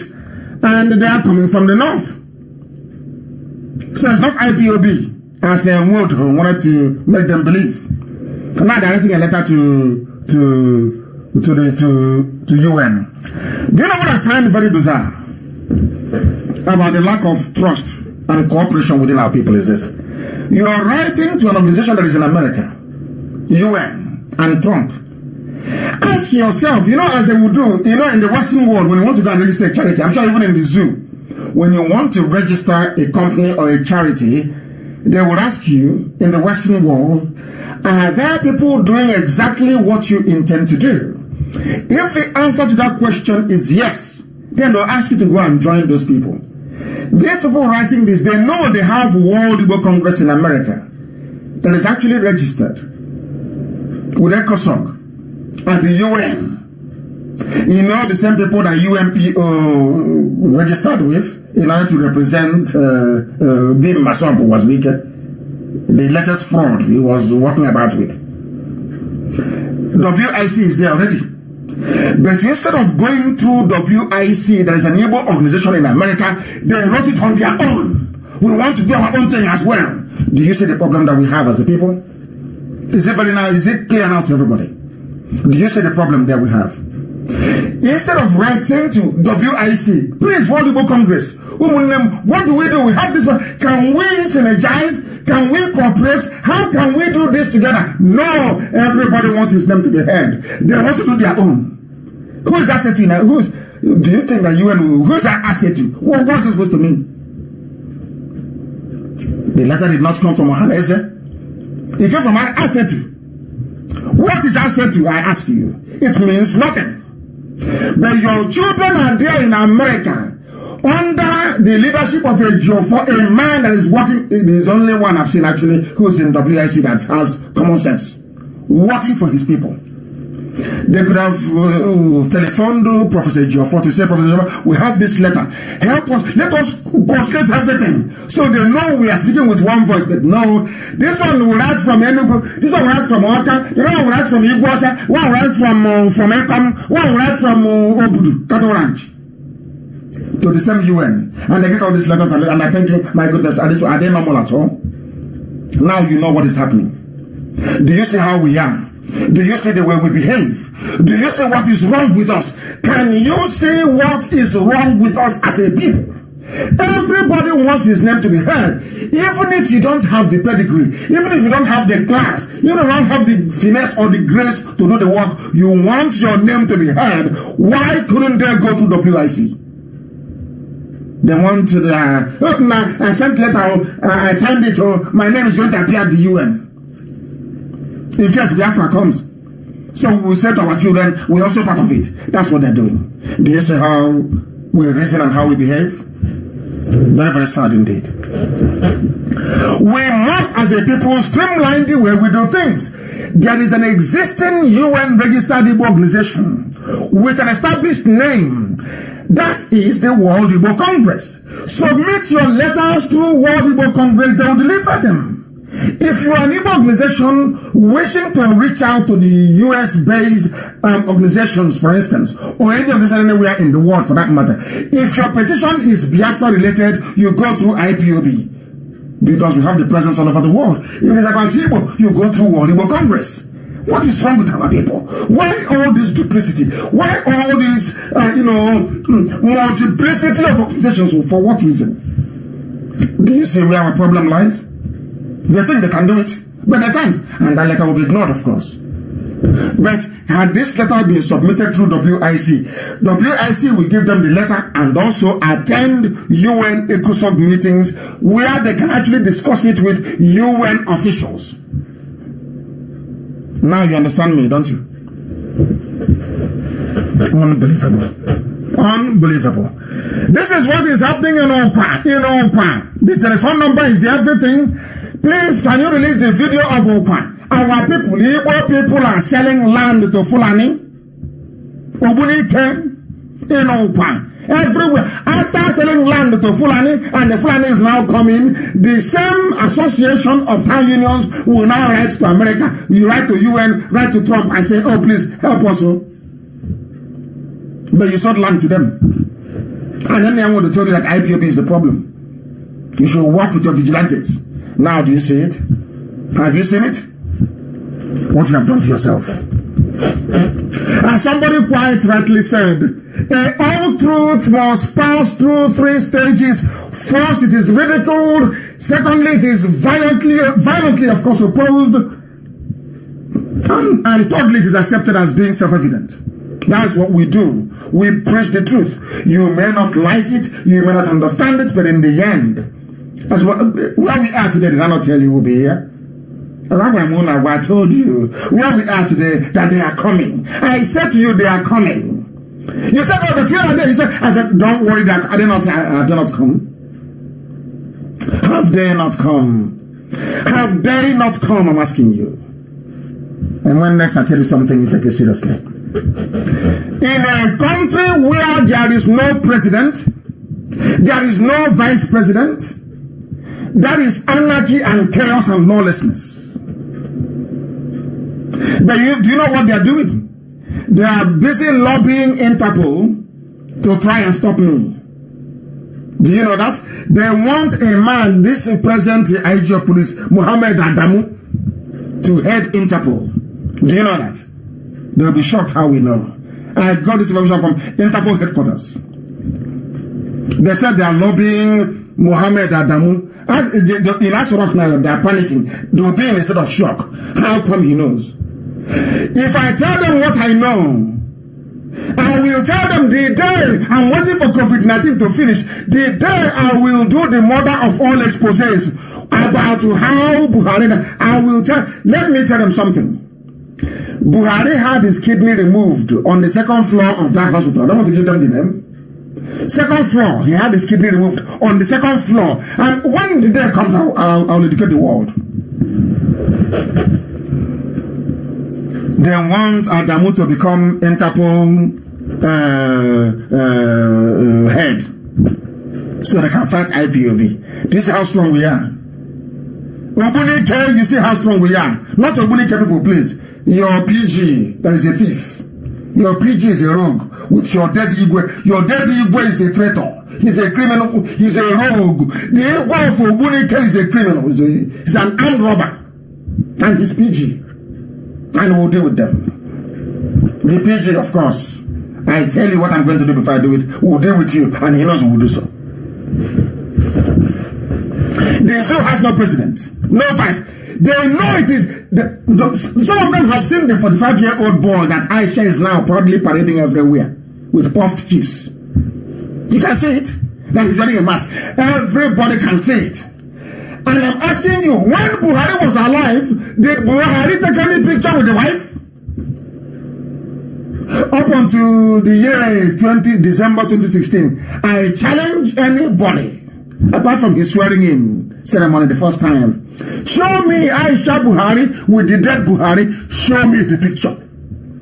You people, you don't reason. You have no brain, no faculty, no reason. You don't reason. The black and this black people. I said, show me now. Now they are doing first family, should I say fake family, not first family, but fake family. Show me the picture of the old dead Buhari. Show me the picture. Show me the picture, I'm asking you. And show me where. Show me where. Somebody knows, I said, traditional rulers are enticed with cows, money by headers. That's 100 billion. From Yetiala. That's where they resume to buy our ego. They bought the ego of Ubudit. What is PG? Maybe he's changed a new car to maybe to Prado. He's talking rubbish. You're a thief. You think Nnamdi Kanu can be preaching to the whole world and preaching falsehood? Is that what you think? When I came on air, when they did the first broadcast, I told you that Abba Kyari was in Havana in Cuba. And I told that Abba Kyari was brain dead. They put him on a life support machine. Any day they switch off the life support machine, he's dead. I told you live on air before they announced his death. I told you also, you don't listen. I told Alamajiri that thing in Asorok will never speak. That's what I told you. Didn't I say it live on air? I said, he will never speak. He said, but why? I said, I know. That thing there is not even Jubril. Jubril is in Havana. As Abba Kyari was living, the only thing that was in his, give me Jubril. They gave him Jubril. He took to Cuba. Didn't I tell you? Did I not tell you? I said live on air, on this platform, this God-given platform, that thing in Asorok will never speak. That's what I said. Has he spoken? Has he spoken? Forget all the razzmatazz, Photoshop pictures. Has he spoken? They said he would speak, and I went to my Facebook page and I told them, I am waiting. Let him talk. They quickly cancelled it. So you have forgotten. You don't know how powerful we are, do you? I challenge them. I goad them. I challenge them to make mistake.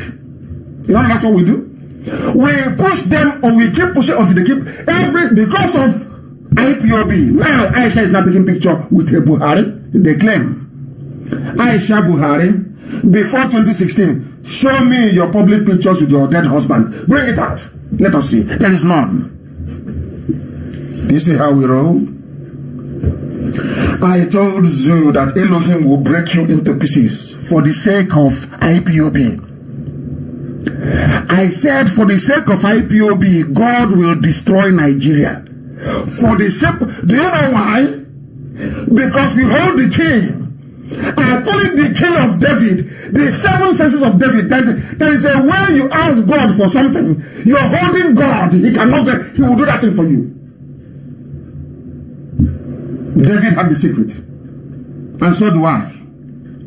Elohim said you will pay a very huge price. I said I will pay anything.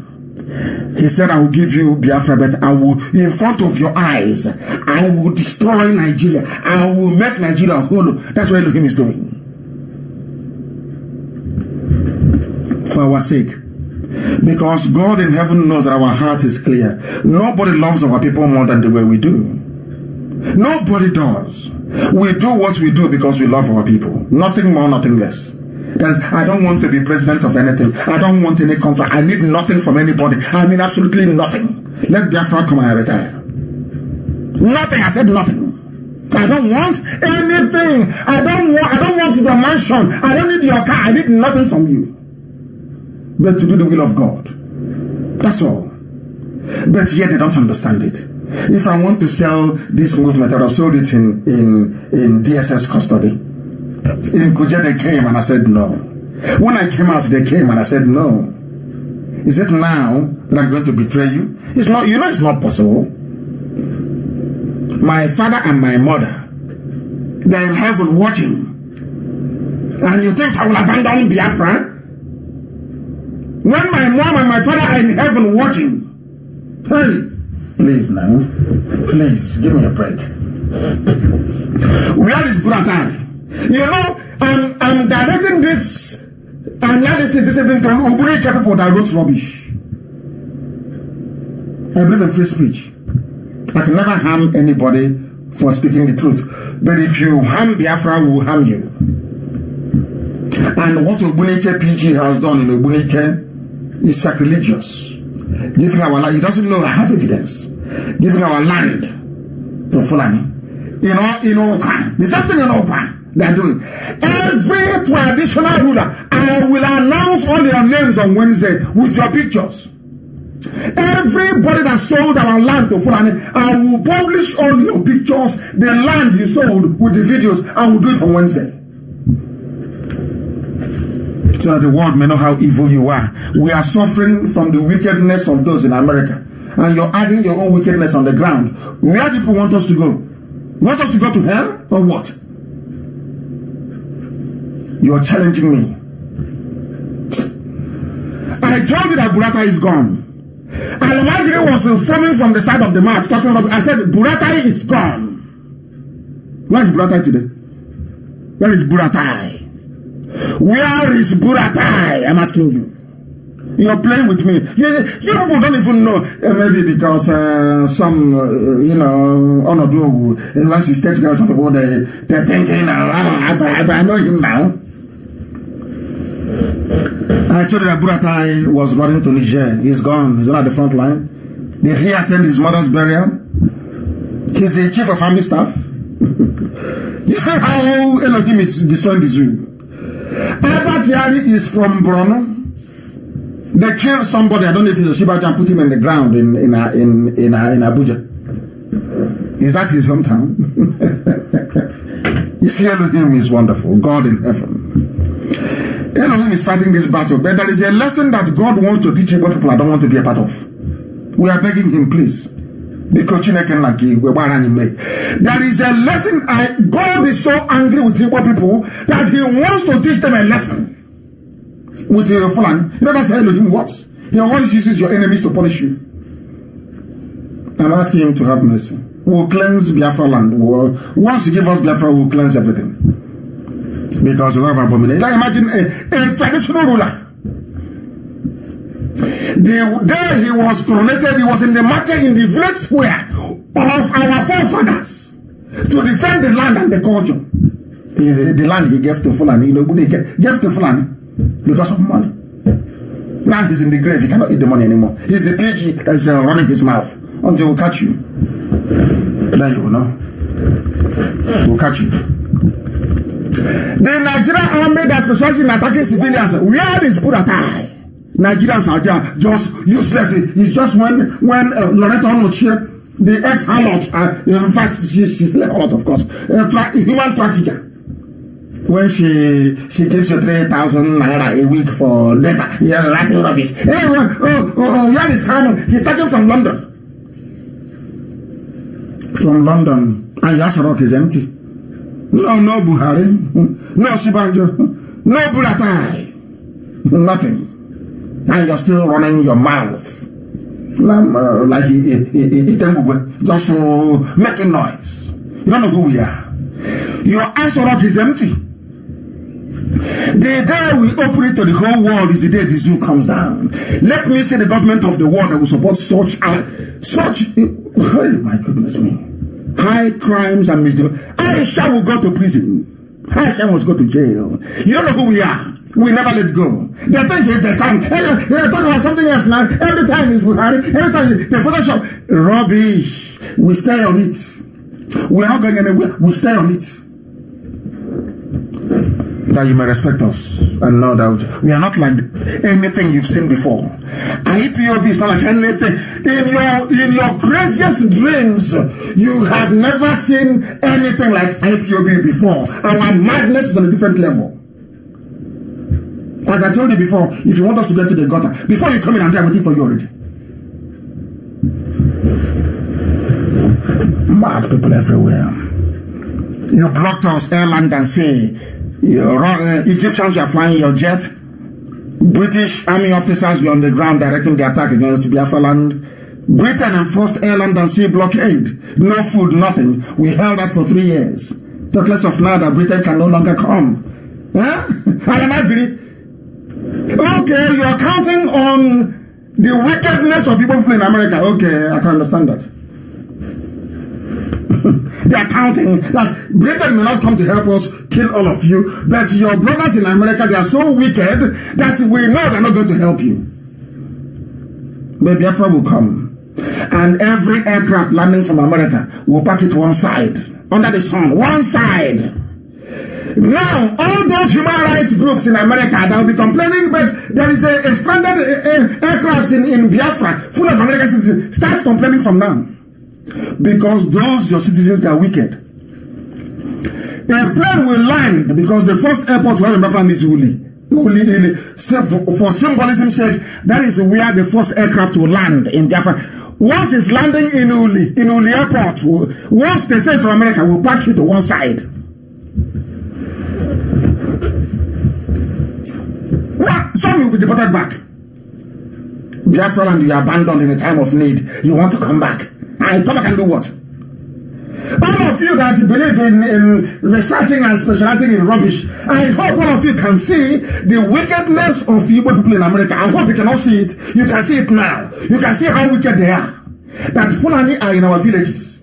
And they are waiting for us to call a party for them so they can dress very nice and come and display Igbo people.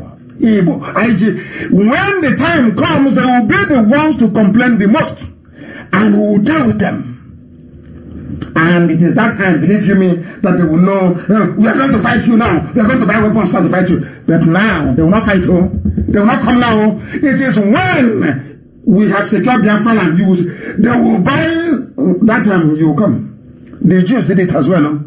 You see, our brothers in Israel, you know, we are the same people. The same thing. Jews in the same America, before Golda Meir went, they petitioned them. They said, no, that Ben-Gurion cannot do what he's doing. You cannot make Tel Aviv the temporary capital of Israel. No. We want, it's either Jerusalem or nothing. You know what they did? They never gave arms to Ben-Gurion. But they went and bought arms to try and fight him. Not to fight the Arabs. No. Jews in America contributed money, bought weapons to come and fight their own people. Come and fight them. Not to fight Arabs. It's something happening now. And we will kill all of them. Go and bring it and come now. You think because you're in America, you watch Rambo, you think it is Rambo. You go and come. We'll teach you a lesson. We'll show you that wickedness doesn't pay. That's your wickedness now in America will never pay you. And all the Sabo can never come home forever and ever. They can never come. Sabo can never come to Biafra land. If you like, if you're escorted by 10 amnesties, you can't come home. Mad people. Where is Buratai? And you're playing with us. Because I know them. We went to primary school together, secondary school. You don't know who we are. We are IPOB. I'm not Akwada. We are IPOB. Ask your enemies, they will tell you. Mad people everywhere. It was one Nigeria that cost us. I'm going to read a letter to you, an open letter from those that call themselves Niger Delta, from Pandev. I watch them. These days, when they want to mention Niger Delta, there's a type of, their tongue will be vibrating. They are no longer sure, because that is the height of stupidity. Once you say you're a Niger Delta person, you are an idiot. A complete and utter idiot. You are an idiot in the morning, an idiot in the afternoon, an idiot in the evening, and I'll prove it to you why you are a complete all-rounded fool. Nothing like Niger Delta. If you say John, I will understand you, I will respect you. You say Yoruba, I will respect you. If you say Soko, of course, fine. If you say you are a BBA, you are I respect you. But to open your mouth and say Niger Delta, it means you're a fool. You are raised in the zoo. You're a zoo animal. Your brain cells are not functioning. Not well. We must proceed. They wrote a letter from Pandefo. I told them every ethnic group, they have their own flavor. They say, oh, they're the elders. I say, you're talking rubbish. When you hear Aya Adebanjo speak, you will know. You will know an elder is speaking with authority. Asking them, come back and protest on the street. We are here. When you hear a genuine elder concerned, you will know. You go and listen to what they were saying. A man I respect immensely, but your people won't write about it. Aya Adebanjo. And of course, I hope that this other young boy coming up now, that he remains consistently consistent. He may inherit the mantle of Aya Adebanjo. They wrote a letter from Niger Delta. They wrote writing letters. The same reason why they hated, of course, maybe they may have good reasons of hating an Igbo man. Let us go and see. Because Edwin Clark was a traitor during the war. He was a saboteur. The head of Pandef was a saboteur. You know, Fulani, they know how to arrange to play their game. As I told you, that's why they put Oposodema there. To play the game of getting them a loyal or Hanese President General come December of this year. Edwin Clark was saboteur. They bought him with ordinary Federal Commission of Information. He became useless to his people. Even at his old age, he cannot repent. I say, God, forgive me if I have sinned against your children. Edwin Clark. He's now a letter writer. He's writing letter. Let us read the letter for you. NNPC appointment. Now they have woken up that there is nepotism. Now that Jigawa actually owns the oil in the southern part of Biafra land. Now they know it. Now it is very clear. But these are the same people that told you an Igbo man is your problem. Have you forgotten? These are people that told you, oh no, Biafra is bad for you. And I kept preaching to you, telling you, the reason for that is because they want oil and gas. You never listened. Because you're deaf. The same thing, all of you are the same. All Biafrans are the same. Igbo, Ibibio, Efiko, we are all the same. The same character. The same bad character. The same bad character everywhere. You're not writing letter. I'll let me read the letter for the. You're writing to Buhari. Does Buhari exist? Is that Buhari? That thing that you saw today in a picture with Aisha, is that Buhari to you? Does that look like Buhari to you? I'm asking you a question. Is that Buhari? Does that look like Buhari to you? The answer is of course no, it is not Buhari. Because Buhari is dead. Long gone. All of you are grown-up men, old men, all deceiving themselves. Nobody can speak the truth. All deceiving themselves. If not for a brave Igbo woman, Dora Akunyili, they would have done the same thing with Yaradua. They would have gotten a mask, told you a manner of rubbish. Yoruba papers will defend them, and the impunity will continue. Dora Akunyili said no, and she paid with her life. She was poisoned. And you want me to respect you? Dora Akunyili has my respect. There's a letter from Pandef to a group of Efulefu writing to Abuja, addressing, I'll read it for you, addressing the continued injustice against the Niger Delta people. Who are the Niger Delta people? As he's talking this rubbish, he doesn't know that Abia and Imo are part of Niger Delta. Are you aware of that? Are you people aware that Abia and Imo is part of Niger Delta? One morning is a Niger Delta. They say, oh, it's a Niger Delta affair. Igbos are not welcome. But according to official government papers, Ondo State is also Niger Delta. Imo is Niger Delta. Abia is Niger Delta. They both have oil. Are you following? Do you see the brand of stupidity and idiocy they exhibit in the zoo? Do you see why Nigeria is a zoo where people with degrees, they read abroad, they went to Cambridge, Oxford, the same kind of Oxford that everybody went to, they come back and their brain for some reason goes into a reverse because of their day-to-day dealings with Alomajiri.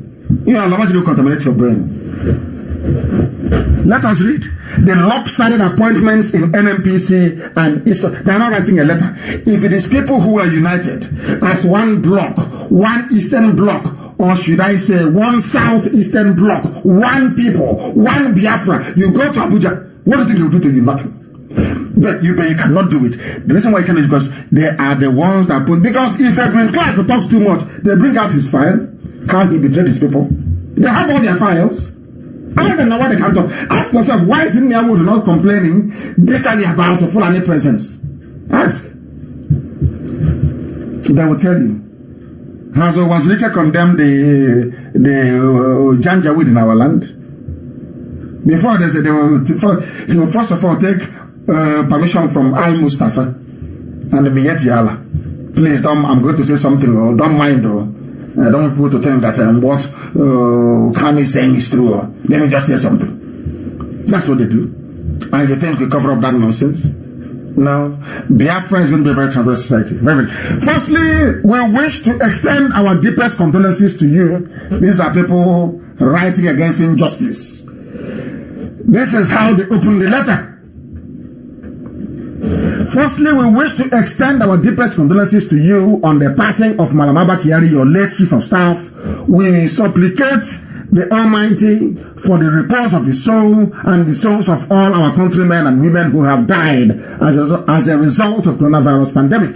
We commiserate with the families, and these are people writing against injustice. So this is just the first paragraph. Oh dear. While we wish all who are currently undergoing treatment speedy recovery, it is our hope that government and all citizens will take even greater responsibility to stem the tide of, let me go to what they're saying, they're talking rubbish, as usual. As usual. Talking about Malam Abba Kyari. Mr. President, the leadership of PANDEF, Pan Niger Delta Forum, whatever it means, has in the last 2 months again been inundated with complaints over the continued seemingly deliberate and calculated sidelining of indigenes of the Niger Delta region in appointments and redeployments in the Nigeria National Petroleum Corporation, NNPC. When you ask them, why do you hate an Igbo man? They say, he's domineering. Now I'm asking them in English language, what is it that Fulanis took over NNPC? What is the term for it? It's not domineering. No, they're everywhere. It's not domineering. But Igbo man is domineering, yes. But why not Fulani? No, because he's a Niger Delta idiocy. You know, that when you betray your people so much, you become useless to even yourself. That's what they have done. I say what I say with facts and figures. You are writing letter. You are calling yourself a Nigerian. What Nigeria has done to so-called Niger Delta, the bombing of Udi, the invasion after invasion of every head of state. Is it comparable to this thing you said the Igbo people did to you? And what are those things? You can't say. Can you? No. The reason why you're answering Delta is because you want to remove yourself from an Igbo man. That is the reason why. Yes. Are you having fun with one Nigeria? If you prefer Nigeria to Biafra, why then are you writing a letter of complaint? So do you seriously think that in Biafra land, every position in our oil sector will be taken by the Igbo people? Is that what you think? In a Biafra where you control the resources in your own land, everything in a Ijaw land belongs to Ijaw people. Everything in Isoko belongs to Isoko people. Everything in Urobo, the same. Everywhere. You abandoned all of that because of your inferiority complex and stupidity and the blood of betrayal. Inside, in your bone marrow is betrayal. You ran to Fulani. Now they have dealt with you. You are now begging, writing letter. I don't have time to read all this rubbish. And these are intellectuals. Intellectuals, my foot. You are pressing advertorials. Let me read it for you, please. These are the people that you love, you want to be in one Nigeria with. Group Managing Director, NNPC. Group Managing Director is Melekolo Kyari. Not an Igbo man who are dominating them. He wants to dominate us because of our oil. You want to come for Biafra because of oil. How stupid, how insane people are. Who is in charge of oil? Who is in charge of oil, I ask you? It is a man called Kyari. You see, Fulani, as Lugard said, they are spendthrift. They know nothing, their brains are empty. They move cattle, they procreate, and they spend money they don't have. Have you seen it? Why they need to place their people in key positions? Who is the finance officer of NNPC? Umar Isa Ajia. Is he an Igbo man? No. Who is the chief operating officer, gas and power? Yusuf Usman. One Nigeria with Niger Delta. Are you enjoying it? You want Nigeria? Are you having fun? Edwin Clark, you are a betrayer. Are you having fun with your one Nigeria now? Who is the chief operating officer, corporate services? Farouk Garba Said. Is that an Igbo man? This was the nonsense they told you. It fed you with garbage during the war. Fed you nonsense. They dress like Biafran soldiers. They go to villages. They commit atrocities. They say, oh, Biafran soldiers came and killed also. You see, which is a lie. A capital lie. Now, have you seen it? Now, have you seen it? I'm asking you. Betrayers in Niger Delta. Anybody who calls himself or herself a Niger Delta is a saboteur. Sabot to the core. You are a betrayer. I tell you the truth. Here is the evidence. Who is the chief operating officer, refining and petrochemicals? These are the Almaji that didn't go to school. They have no doctors, but they're everywhere. His name is Mustafa Y. Yakubu. Who is the corporate secretary? It is Hadiza Y. Kumasi. Arewa Consultative Forum.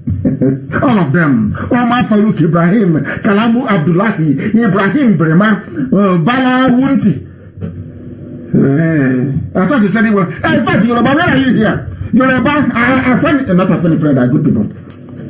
Yoruba of Timumbu. Timumbu, where are your people here? Yoruba? Do you see why I said they prefer to serve them? I don't know. Is it something in the suya? There was something in the suya you eat. Once you eat it, you become stupid to the Fulani. Who is the governance risk and compliance? Ibrahim Brema, Balawunti, Inua Waya, NNPC Shipping, Musa Lawan, Mansour Sambo, Lawal Sade, Malami Shehu, Muhammad Abba, Abdul Kader, the whole NNPC Alagopa, the whole NNPC. This was the NNPC in the clip that got me upset this morning, where our people, our own people, in John, we are saying in Igwacha, we don't want any woman to come back to NNPC to work. I have the video. Now I'm asking you, do you see how Elohim works? Now I'm asking you, you are from Ikwele, you are from Ijo, you are from Urobo. Are you in NNPC? Top echelon? No. Have you seen it? This is an example that treachery never pays. Betrayal is not good. When you betray your people, you suffer the consequences. Have you seen it? That betrayal is not good. You call yourselves elders. Say it now. Edwin Clark, when you were sabotaging Biafra, when you accepted ordinary commissioner for information, it will be close to Fulani, so you'll be the only cock growing in the village. You'll be the only rich man. Have you seen the result? Edwin Clark, as old as you are, okay, so have you seen the result of your treachery? Have you seen the result of so-called Niger Delta betraying Biafra? Have you seen your punishment? Have you seen it? Have you seen the pollution in Ogoniland? Have you seen, do you know what is happening right now in Bonny? Are you aware this evening what's happening in Bonny? You know all those fishes that were killed due to poisoning. People ate it and they are dying. And IPAB members are involved. In Bonny right now, people are dying from eating contaminated fish. Are you aware? These are people that we are lied to. Your own flesh and blood, your own brother. Somebody came from Futajalon, from Mali, traveled with cattle, with Nama, came to our land and told you that your own flesh and blood is your enemy. You accepted. You think God won't be upset with you? Is that what you think? Do you think you are foolish? It's all Fulani. All Fulani. All of their families are there. Gumasi, Giari, all of them are there. With all of them. And you ask yourself, are the Fulanis the best petrochemical engineers you have? Of course, the answer is no.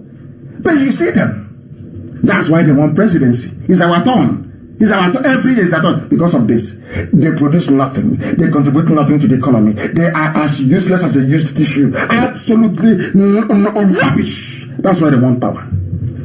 And who made it possible for them? The traitors that call themselves Niger Delta. You can see it. Anybody who calls him or herself, he wants to open their mouth and say Niger Delta, they are traitors. These are hardcore traitors. I want the light to be shining because we are remembering those that passed. We must honor and remember them. We must honor them. Very, very important. We must honor them. NNPC is gone and they are begging. The oil producing, listen. They said the oil producing zones. I'm reading this part for those idiots that call themselves Niger Delta that say you want our oil. I want to read, this is from Pandev, from the administrators themselves. They said the oil producing zones of the south, southeast and southwest. Oil producing. So now you agree that southeast produces oil. And who are those in the southwest? They are people that our own flesh and blood, our land that was given to Ondo State. There are Ijaw people there in Ondo. And they will come with us. Izon is in Ondo because of oil well. They redo the boundary to put our people inside Ondo because of oil well. That's how they say southwest. If you hear southwest, you think that everywhere in the west is full of oil. No. It's our land that they gave to them. But we don't mind. As long as they come back. And we'll give them oil and gas for free. We're not doing anything with it. Oil and gas is the mainstay of lazy people. Is the mainstay of the economy of very lazy people. We are not lazy. We are not. Elohim built Radio Biafra television from nothing. From nothing. So we are creative. We know what to do. Not oil and gas. That's for economy of people who can't reason very well. Typical run-tier economy. Now they agree that Southeast produces oil. Are you here? Oil people, can you hear me? Those saying you want me for my oil. Can it from Pandev? They've actually agreed at last that Southeast actually produces oil. And most of the oil comes from Southeast and gas. They just pipe it on the ground because no ship can come there into the hinterland and take it to the shore and then just ship it to the coastline. Simple arithmetic is lost on them. Tomorrow now, one idiot will write from somewhere in Arugungu and write rubbish. You the Afrans now. They take your 5 states and go. I say you're a fool. Opobo is Biafra, isn't it? Don't they speak Igbo in Opobo? Is there anybody in Opobo who doesn't understand Igbo language? Is anybody not Igbo? I heard somebody mention saying something today about Edo. You are in Edo. In Edo, Biafra wants to come into Edo, and I'm just laughing at them. And I said to the person, can you confirm to me that Ishan women, Ubaji, that's their name, not Ishan, Ishan women, do they tie 2-piece wrapper? I said, yes. I said, of course, they're Biafrans. They said, oh, they're in Edo. We Edo. I said, no. Igodomi is different, not Bini. And when I did some research, the proper name is Igodomi. They are calling them Niger Delta now. Their proper name is Igodomi. That's the proper name, not Bini. Bini is not the proper name. Igodomi is the original name. As I kept researching, Igodomi means the key that opens the key. You understand that? And Igodo is what we call key in Igbo land. I'll get to that later on. I'm just trying to let them understand that we know history. We know the history. The name is not Bini. The name is Igodomi. Go and research it very well. Go down to English Encyclopedia, for those who don't know. We'll proceed. Now they agree that Southeast produces oil as well. NNPC board, it has been every time, only Fulani Janjaweed all over the place. Fulani Janjaweed have taken over. Now they are complaining. Akwa Ibom produces the largest amount of oil, followed by Delta, Rivers, Edo, Ondo, Imo, Abia. That's how they are. And oil production in the north is 0%. You're complaining. So when you are betraying Biafra, you didn't know this is the answer? All a Fulani man needs to do on the advice of the British is to divide you into two. Once they divide you, you keep saying you want us for your oil, they are sucking the oil themselves, eating everything. So when you complain, it's like pouring oil on the back of a tortoise. It doesn't make any sense. You can complain from now till the kingdom come. You complain and you go and sleep. What can you do? Nothing. When you were betraying Biafra, I didn't know.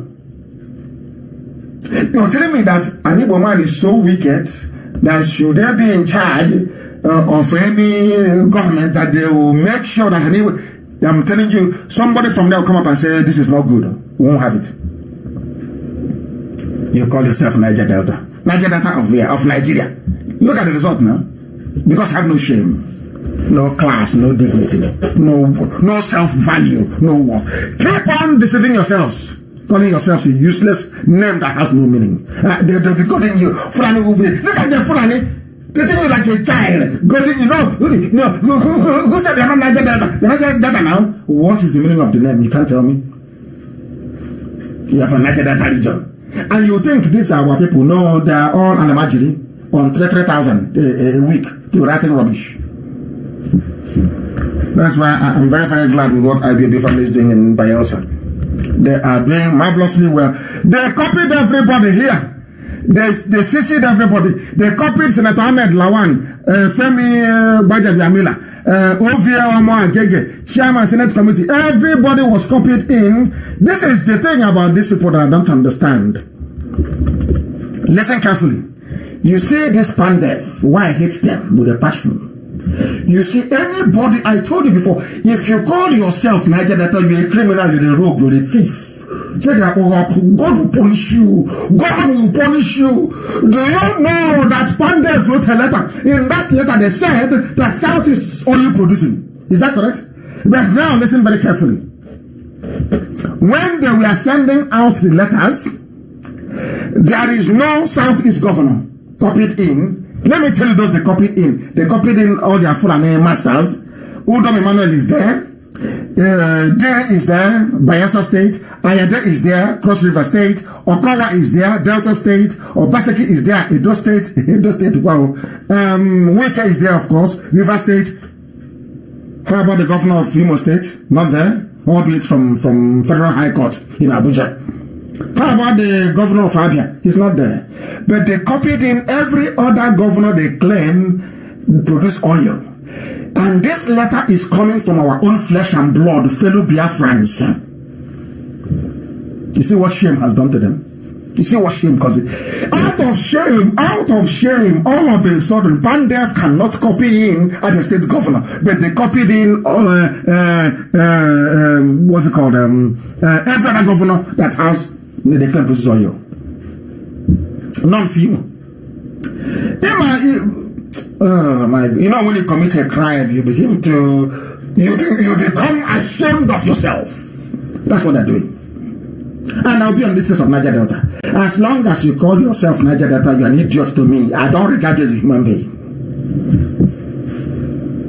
And the more you remove yourself from Biafra, the more Fulani will deal with you. They will deal with you. I pray that we conduct a place beside, and majority will say, oh no, Ijo is not here. We want to go with the north. They will colonize you. They will subdue you. They will use your mouth to drink contaminated water from oil head. Useless set of people. They think I'm here to pet idiots. They can get to massage the ego of fools. You must be true. Look at what I do to you.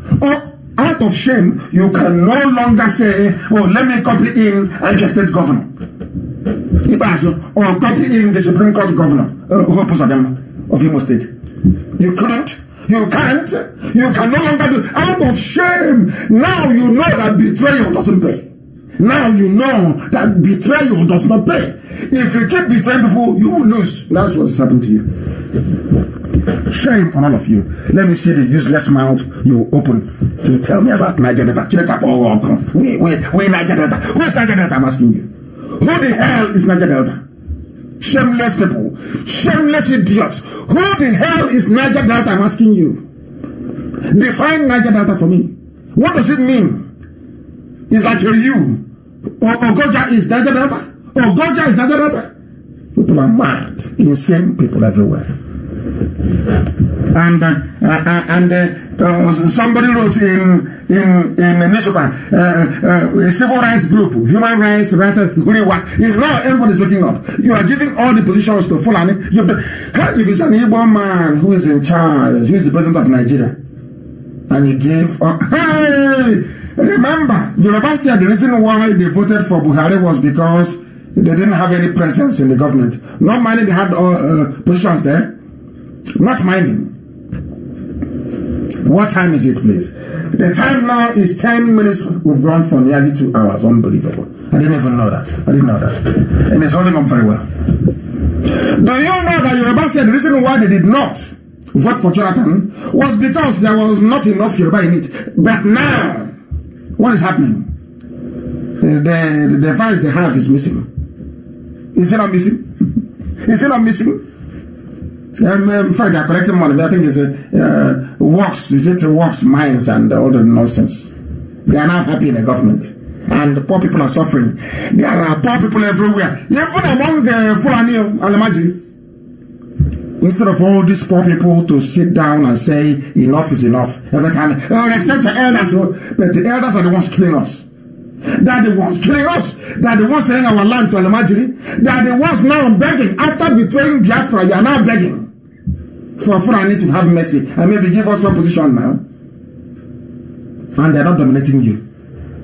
So then when it comes to you, you start running your useless, unable to be talking rubbish with your useless mouth, stinking mouth. You're talking nonsense. Niger Delta about walk mouth people everywhere. Yes. They have taken, Fulani has taken up everything. Now you people have woken up. Everybody's now shouting, Fulani this, Fulani. So you never knew that before? You never knew that before? Or you are too hopeless and too stupid to understand? This Shoji, black people cannot reason very well. You can't reason. There is an opportunity now to correct everything. The opportunity is there to fix everything. Once it is out in the open that Nigeria has no president, they can no longer hide. When is that boy going to speak? You think he's ever going to talk? And which software would they have? Would not have? I am asking us, which software would the Chinese have that we don't have already, waiting for them? Ordinary picture. You've been trying all this while to Photoshop yourself into relevance. It's failed. Every picture you bring out, once you look at it, will tell you where the faults are. Everywhere. And as I told you, once they issue a picture, quietly go to that picture and keep magnifying it, expand it, you will see that the face of the idiot wearing a mask will dissolve. Go and try it and see. To let you know that it's all fake. All fake. Are you telling me, hey, now they think if they insult us, oh yeah, it's very stupid. He's a psychiatric case. They think if they say that, we'll stop. You don't know that is where we get our energy from. If I'm not a madman, I'm not an agitator. Well, is an agitator normal? When you're fighting for freedom, are you normal? Cannot be normal. When fighting for freedom. In simple everywhere. These are people from the south still begging the north. One, Nahoro wrote, is a veteran journalist and activist, Peter Nahoro. He called for restructuring. And I'm telling Mr. Nahoro, you are wasting your time. There is nothing like restructuring. We are not interested in your stupid restructuring. If what Fulanis are doing to you is not enough to tell you that you should go your own way, that means you're even a worse fool than I had thought. They say insult people. Why won't I insult you? You're a black man, you're stupid, and you want me to tell you that you're intelligent? Is that you want me to say, oh, he's nice, oh? I don't do that nonsense. I don't. I have no time for idiots. How can you be talking about restructuring in a country where the Fulani president is dead? Dead, no vice president. A woman who was not elected brought her lover into the villa. Are you people insane? Are you mad? What are you restructuring? It's not talking about breakage. Let everybody go there. We're talking about restructuring. Let's restructure the politics. Are you insane? Some of you cannot speak very well because you are compromised. Allow us to speak, because we are not compromised. Allow us to speak. We are not compromised. I remember somebody said, "Oh, he's been bribed by APC." You think I've been bribed by APC and they say all these things about them? They will not tell the whole world the deal we cut. You don't know that? Or some of you are too daft to be able to listen to that truth.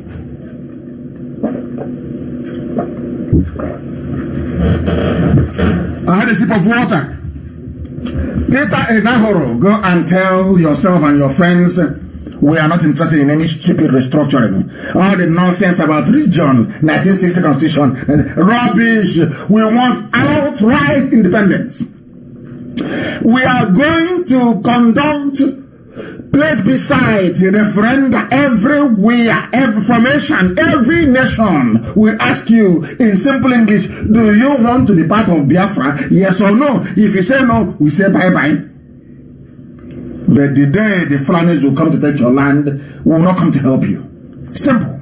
You think we are begging? Why should we beg anybody to be part of Biafra? Why? When we know that after 6 months of Biafra's independence, you'll be begging to come in. You're begging for visa to come. Why must I beg you for what? People that resisted the whole world for 3 years. Russia, Britain, Egypt, OAU, Yugoslavia, name it. You think we'll beg you to come and join there? You're insane. You see me begging? Mad people everywhere. And in the middle of all this nonsense, people are busy selling our land. Selling our land to Fulani. And you want me to be happy, to pamper you, to tell you you're a nice person. Oh, how nice you are. Oh, unbelievable. My happiness today is that even clans in Edo and the great Benin, I love Benin Kingdom, I've been saying it from day one. I love their tradition, I love their culture. It's economic good, of course, it's not Benin, it's economic good. I love their culture, I love their warriors. They went to war, they fought like the Biafrans, they fought the British. They fought the British very well. They are the owners of Lagos. They called it Eko. Omo is a Benin word, so to say. Igoromegodo is their name. So you don't know that? Omo is a Benin word, it's not Yoruba, for your information. For your information. And I was asking, as I was doing my research, I went and I asked,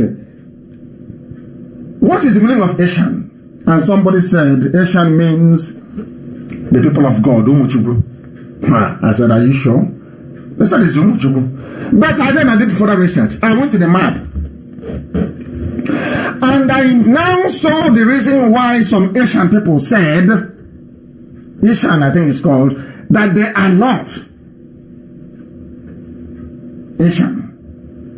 That their actual name is Ubiaja. And there's a place called Aka here. These are all Igbo sounding names. And then I looked at the map further, and the map is now telling me that Asian, they are called, the name is not their name, because when they accepted the name, they called them Ewu Asian. Ewu, E-W-U Asian, Ewu, which is good. I saw it in the map, I was flabbergasted. And look at, from Asian to Ewanke, is not very far. Not far at all. Unbelievable. Somebody said they are. Ah, dear me. There are speakers of truth everywhere, and I must recommend them. As I said, the young Yoruba man, if he continues that way, our own Simon Ebo, if he continues that way, and many others, which I shall go through later on. Efe is doing very well. They are the ones who are going to vote. These are the people who are going to vote. These are the people who are going to vote. And I want us, please, to accept this very fact that these people are the ones who we should be listening to. We should be listening to them. We ought to be listening to them. These are our people, and they are doing a very marvelous job. A very wonderful job. A very wonderful job. We must, as a matter of fact, listen to these people. Efe is one of them. I want to be able to assemble all their names. If I've said Maegun's diary, you must go there and listen to him whenever he's on. That is our brother Murphy Uyi Ogiso. You must listen to him. Please, Amaka, publish their pictures and their names. These are the people that tell you the truth. And I hope they remember that well. Any day they deviate, any day you deviate, you are gone. Remain on the truth, always, with no hidden agenda. I said no hidden agenda. Remain straightforward, no hidden agenda. No middleman. No, no jokes. Please. And I will start from I will actually start, let me see if I can start from the beginning. There is Biafra Child. You know Biafra Child, Mwachineke. You must listen to Biafra Child, Mwachineke. There is Onyema Chioba doing a very good job. There is our sister, Tamunotonie. Tamunotonie, you must listen to her. You must listen to her. Efe, Owanobo Efe, you must listen to her. And then our sister, I watched her today. I couldn't stop laughing. Oh wow, Sophia Obaze. This one is one woman riot squad. Oh my goodness. We love them. We love them. And our dear sister, the freedom fighter herself, we call her freedom fighter. You know her very well, Faith Ogalan. These are the people to listen to. They are the ones that will tell the truth uncompromisingly. Uncompromisingly, they speak the truth. And most of them are from Edo. So, Edo, there will be a place beside. If you want to join, you join. You don't want to join, you go. As simple as that. But in any case, the crown or the throne of Igoromigodo will be respected, revered, and adored always. As I've said, it's a culture that I have so much respect and admiration for. And we'll keep it that way in Biafra, even enhance it more. But we can't beg anybody. We are not in the business of begging people. Why? Please, we don't beg anybody. The whole Niger Delta nonsense must stop. If you look at the map of the zoo, it tells you very clearly that in actual fact, the southeast is in Cross River State. That's the southeast. Igbo land, the 5 states in the middle, and Anioma all the way to Ebanke is actually the east central. They are the central states in the east. And then you come down, you have the south of Biafra, which is Akwa Ibom and Ijoland. Very simple. But they keep changing. Nigeria has no north, but it has south-south. You know, there's no north in Nigeria. What you have is northwest, northeast, and middle belt. There is no north. But in the north, there is no north. But in the south, there is south-south. Not only south, but south-south. These are some of the things that I expect people to be able to reason through and know that they're playing with us. And there is anybody telling me Port Harcourt, I will block you. I will not talk to you again. A white man cannot come from Britain to give me a name. I don't subscribe to that rubbish. I don't buy into that inferiority complex. We don't buy into it. Port Harcourt is Igbo. If you write in IPOB and you say it is Port Harcourt, your post will be deleted. Your articles will not be published. There is nothing like Port Harcourt. Nothing. It is Igbo. That's the name. I can't go to England, go to Liverpool and call it Port Okereke. Are you mad? A white man to come to your land and he's Port Harcourt. I live in PH. Fools everywhere. Fools everywhere. What is your name? What is your name? Igbo. If you don't know, not Port Harcourt. Harcourt is dead. He's a man who was a morally bankrupt, depraved man that used to sleep with little boys. You don't know that? That's the name you're answering, saying you're from Port Harcourt. Mad. Is it Igbo? Because it's an Igbo name, you don't want to answer it. Because you're Niger Delta. Mad lunatics everywhere. We'll continue. Because I came across also a piece of very wonderful this evening. The names and their meaning. What are the names and their meaning? And it was written by Guardian newspaper of all people. Are you listening to what Guardian is saying? They're not the truth, but they're hiding it. And I want this thing everywhere. Just give it to Amaka to post everywhere. Open it and show them so that they will know. Mad people. You're Igbo, you're hiding your Igbo-ness. You are afraid. Maybe because of the stupidity of those in America. Because of that, I will say, oh, I'm no longer Igbo. Because the Igbos in America are stupid. I will say, I'm no longer Igbo.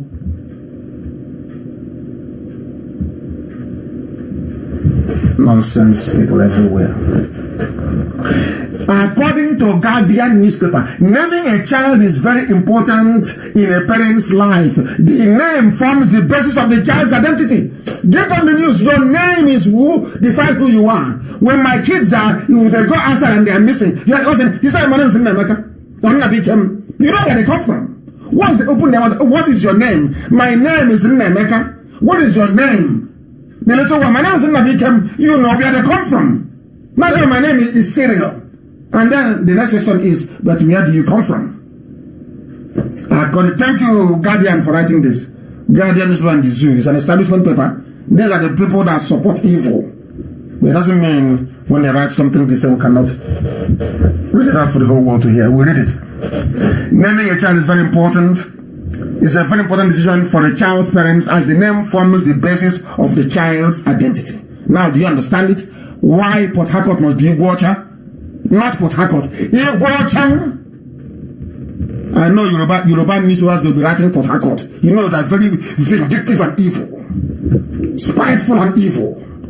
As Lugard said, always conniving, seditious, knocking people's head together. That's their job. Seditious. You see, Iguacha? The Igbo people, according to Guardian newspaper, an ethnic group native, listen to Guardian, native to the South Central and Southeastern Nigeria. So they even know the truth.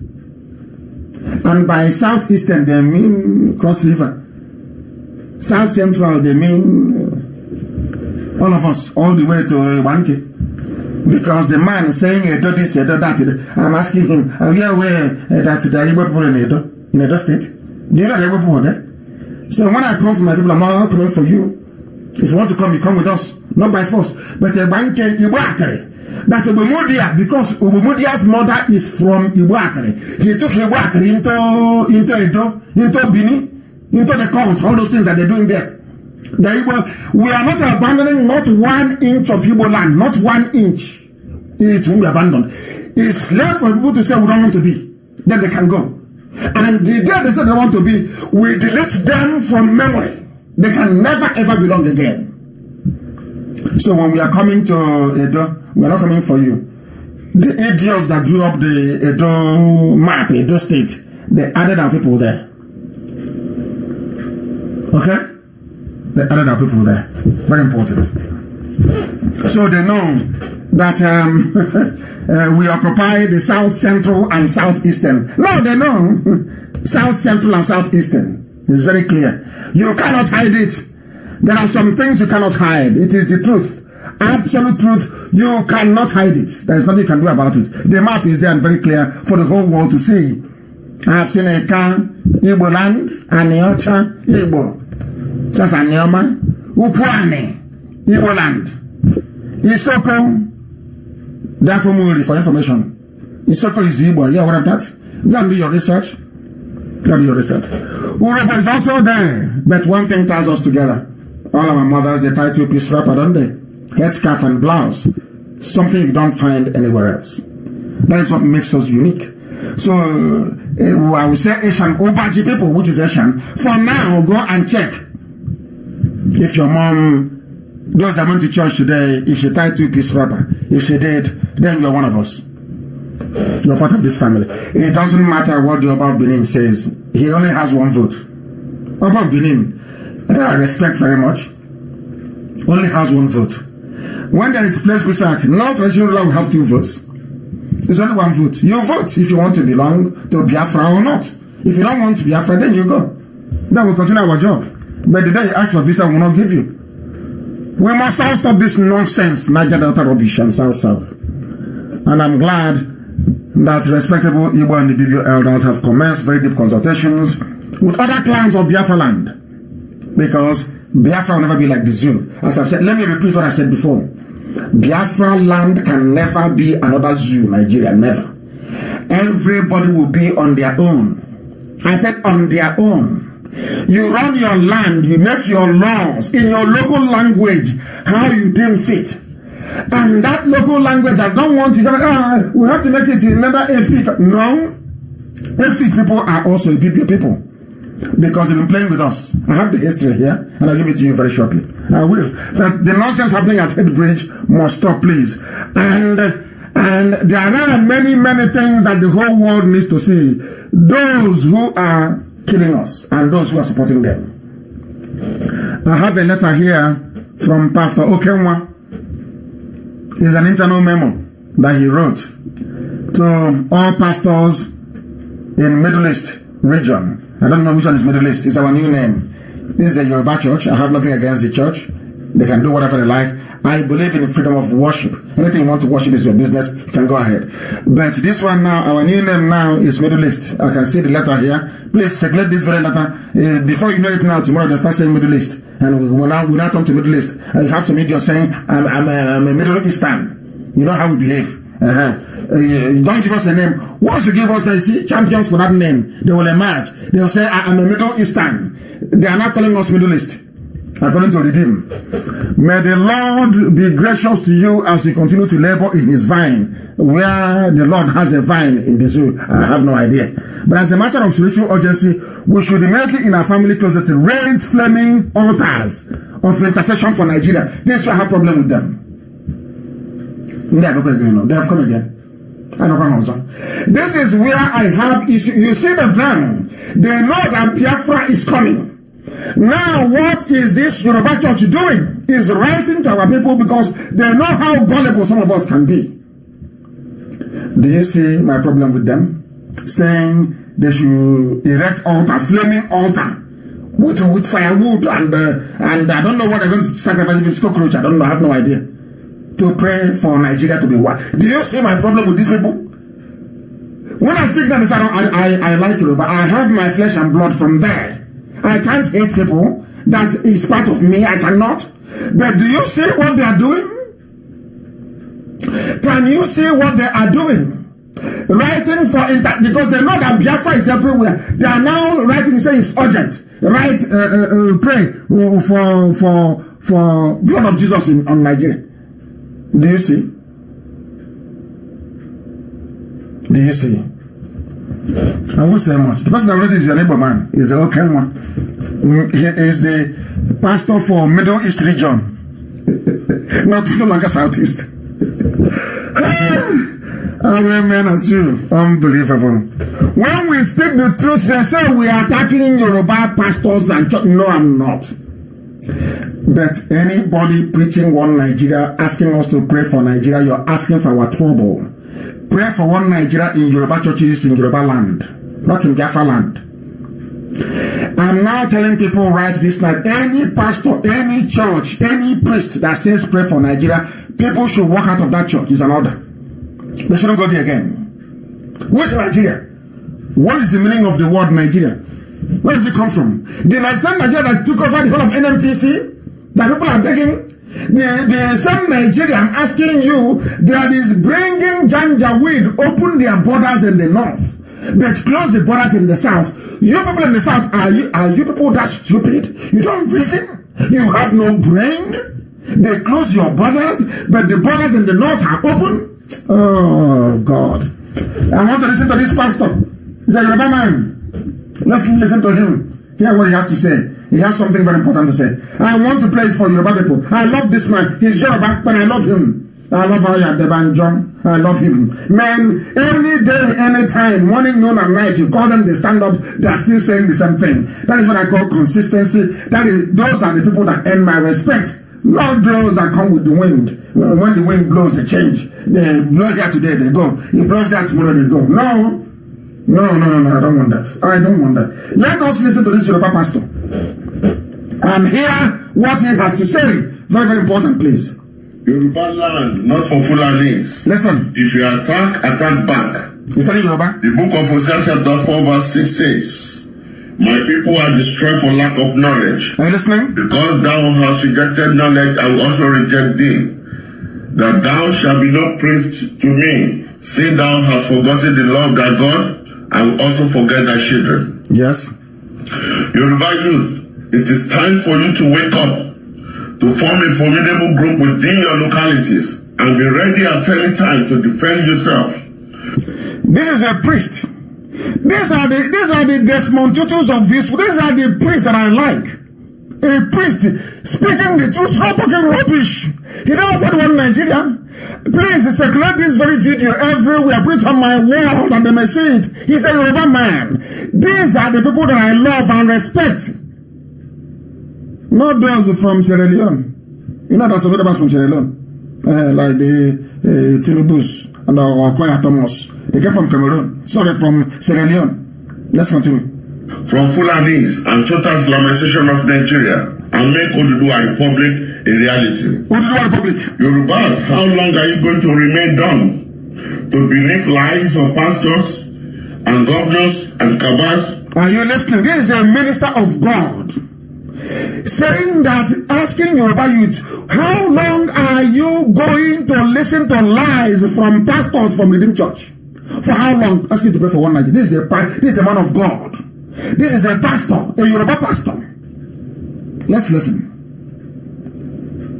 Let's listen. Yoruba land, not for Fulani, in your localities, and be ready at any time to defend yourself from Fulanis and total Islamization of Nigeria, and make Oduduwa Republic a reality.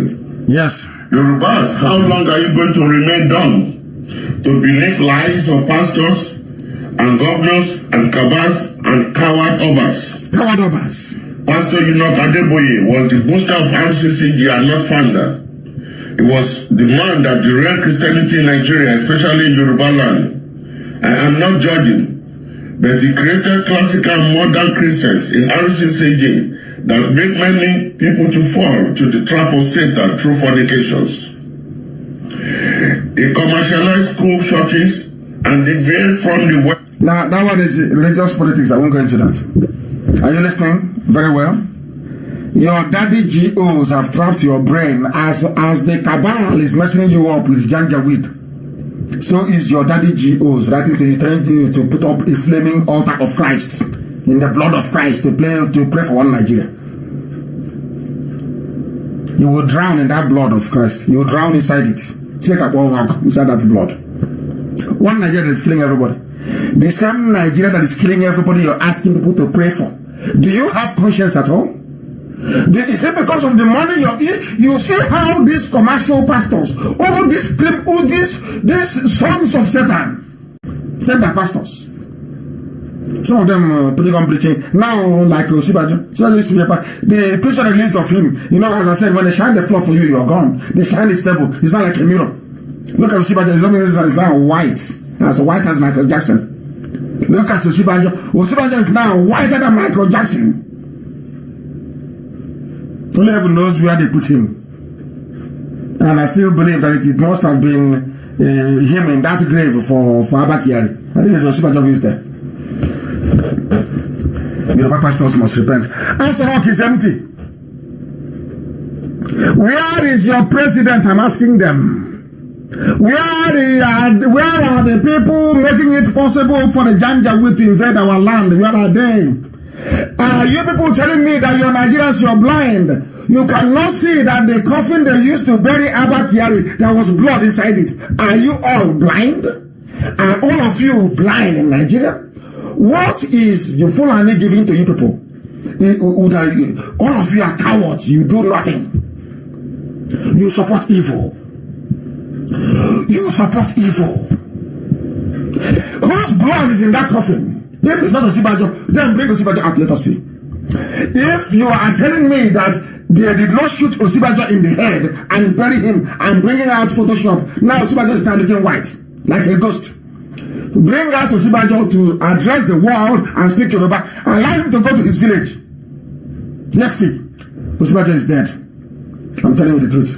Because once they start bringing out, because there is no need to Photoshop a picture. Only if they want to play a game with the world. If they hold Osibajo back, they will say, oh, Nnamdi Kanu will complain and say Osibajo is dead. So at the last minute, when he wants to expose the dead Buhari and the scam going on, then we'll bring him out and say, oh, can't you see? Osinbajo is alive, oh, he's been lying to you. That could be the only reason. But all the same, Osinbajo, I don't know you as to be a man of light skin. Or I don't know you as a man that puts on bleaching cream. As what's the name of that pastor that put on his cream that Jubril used to like so much? That pastor, I don't know his name. He loves cream, a bit of cream, and shishin kind of thing.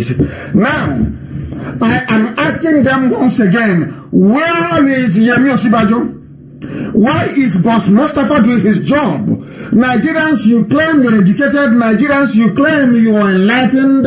Nigerians, you claim you are polished. You're intellectual. And you borrow file, flat file. You carry flat file with a worn-out constitution inside it, talking rubbish. Intellectual. Where is Osinbajo? Where is Yoruba? Where is your son? Unless you're in on this Jubril is now gone. Unless you're in on this Fulani fraud, where is your son? We don't want he was in a meeting. Can't you see his picture? Can't you see his video? We want to see him outside talking to people. A live press conference. Look at the blood-stained coffin. Look at Osinbajo's picture. I posted it earlier. The table is now shining. They're surrounding Osinbajo with so many bottles of water. You think if they're advertising table water, pure water inside Aso Rock, man. Look at the bottle. He's now, I don't know, he survived COVID-19. Did I ask him to start drinking water? Look, now they now use bottled water to decorate. It's the new thing now, bottled water. It's now a bottled water man. The face mask he's wearing is up to his eyeballs. I don't think this man is alive. I'm telling you the truth. Because it won't cost them anything to bring him out. Why are they doing this thing to this man? This man is a gentleman. Why are they suffering him? Why have they done this to? Why are they doing this to Osinbajo? What did he do? Who did he offend? Who? But Yoruba cannot look for their son. Very, very sad indeed. And I told you that Aisha is in charge. I have to preach. Okay, I have to preach this gospel. If I have to be here 5 hours, I'll preach tonight 5 hours. I must say what I have to say. If you're tired, you go to radio and listen. Buhari goes off and cancels appointments, approvals made by Let Kyari. Have you seen the news? Oh, Buhari did not cancel it. Oh. So Buhari is afraid of Abba Kyari. So all of a sudden Abba Kyari is dead. Buhari is now cancelling all Abba Kyari appointments, which is to say to you that Madam President is now in charge. Madam unelected President Aisha Buhari, Her Excellency. Madam unelected President, Her Excellency Aisha Buhari is now in charge. Remember those times that you saw those videos where Aisha was complaining that those in appointments, those that got power did not work for APC. Now she is putting those she feels works for APC in the rightful positions. She is now in charge. Are you telling me that the old dictator with kidney failure, I know the exact word where he was. I know when I get on the video, they'll be shocked. Are you telling me that Buhari was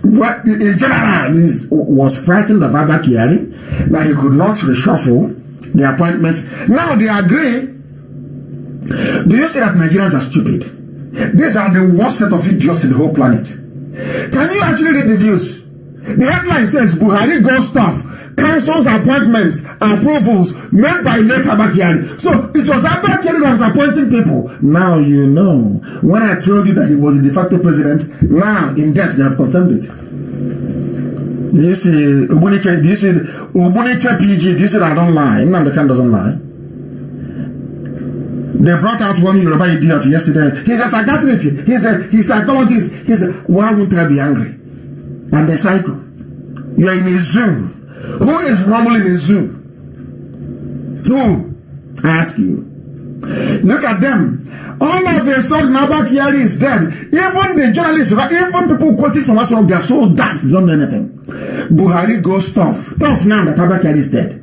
Councils appointments made by who? By Abba Kyari, not you, the president. Who? Hey, Zoological Republic. Do you see why they are fighting online? Do you see why they are struggling every blessed day?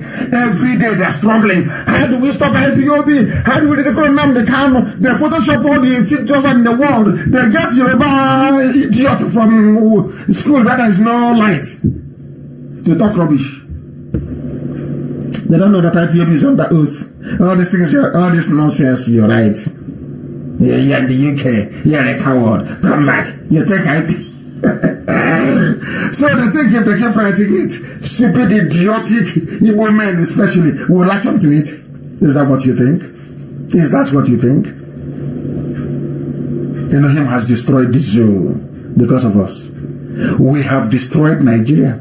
You're not going anywhere. That idiot is there taking Eid Fitr with a mask. You're doing all this. You're only in Aso Rock. He cannot speak. He cannot travel abroad. You are trapped inside Aso Rock. And I'm sure before 3 years, Aisha is still a young girl. She'll get pregnant again. Aisha is young. And in Islam, they cannot do abortion. So let me see what she's going to do. She'll get pregnant soon. What am I going to do? Then I'll see. Maybe they'll say he's idiot in the zoo. Adebayo will say it's Holy Ghost that got Aisha pregnant. It's the Holy Spirit. You know, they're fools. And they just will believe it. That small boy will impregnate you. That little boy, look at his eyes. All I told him, he will impregnate you. Your eye will clear. You want to play Marie Antoinette as a hard woman. Your husband is dead. Instead of you to bring your husband back and bury your husband, you are with your lover inside Aso Rock. Abomination in Islam. And you claim you're praying to God. You're praying to Allah. And Allah will listen to your prayers. Because you're deceiving Christians. You're deceiving Biafrans. Because of that, somehow, God will forgive. Allah will forgive you. That's why they came. So if God will ask them, why are you doing this? They say, oh, I want to go and capture Biafra land for you. You know, I want to, the infidels, I want to go and capture them. Where you are capturing Biafra, and that boy will capture you and impregnate you. Then your eye will clear. Your eyes will clear. Then you know what you've done to yourself. Buhari goes tough. Council's appointments. Approvals. So it was Abba Kyari that was appointing people. Now you people agree. Now you people agree. We have destroyed the zoo.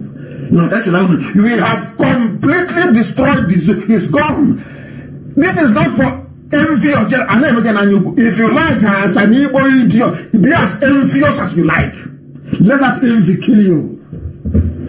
You can never be like us.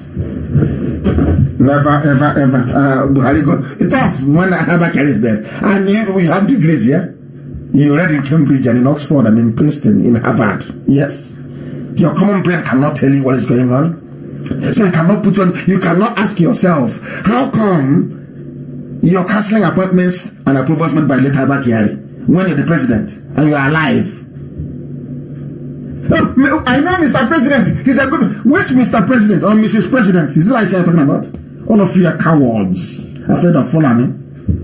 That's why you're betrayers. More they betrayed IPOB, betrayed me. With the governors, they betrayed me.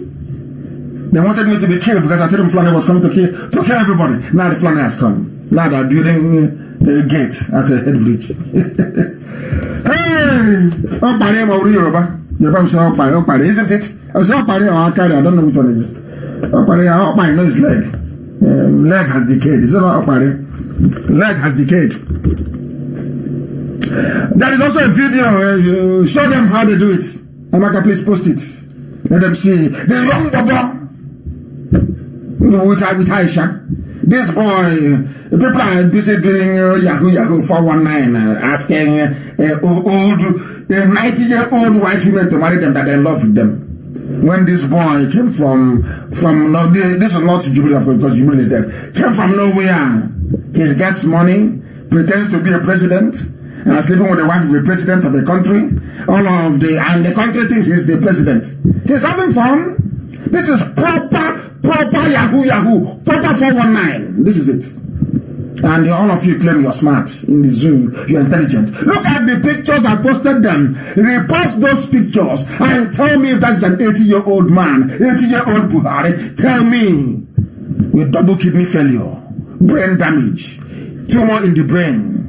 I have his hospital records. Mad people everywhere. Lunatics. Is that an 80-year-old man? Is this boy 80? No wonder Aisha is shining.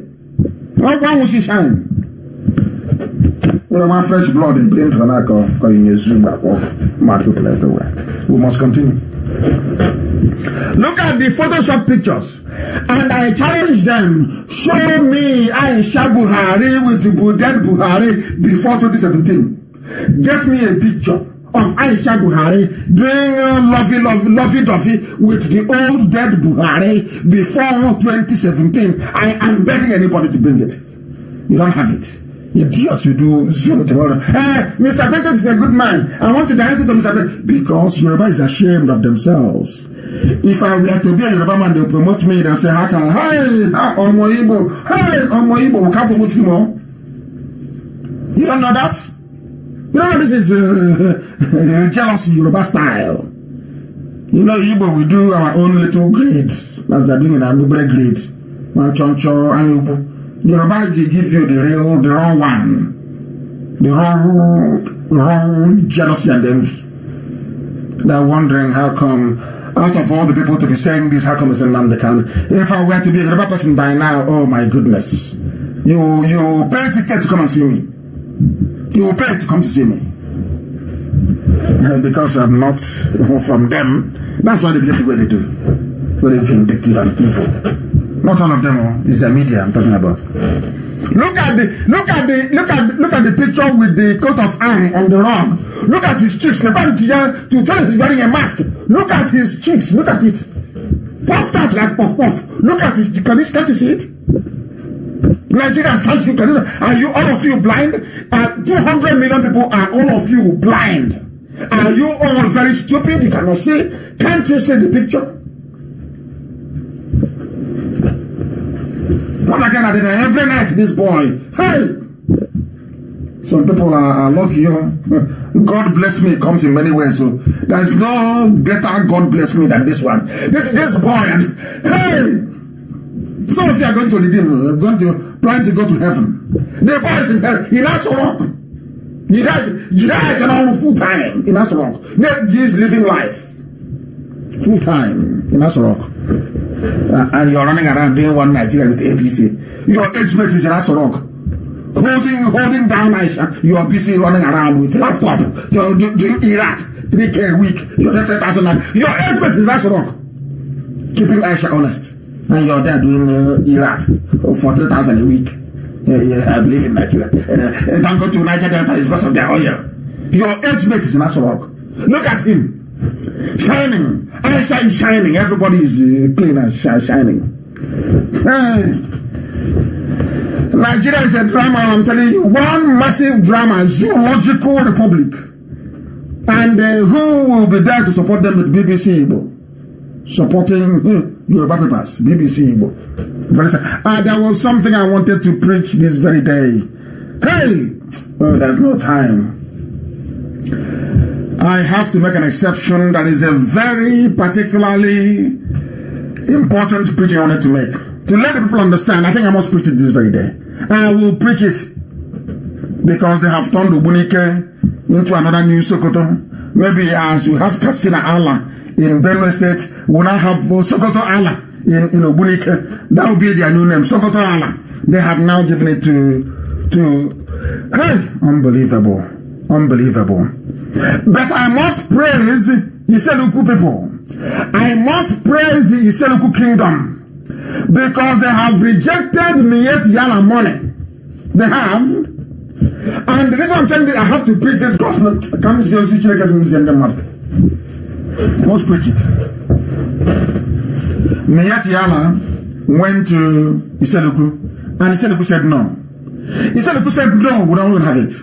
We don't want you here. We don't want you. No market. No Hausa market. No, sorry, Hausa blood are victims. It's not Fulani market.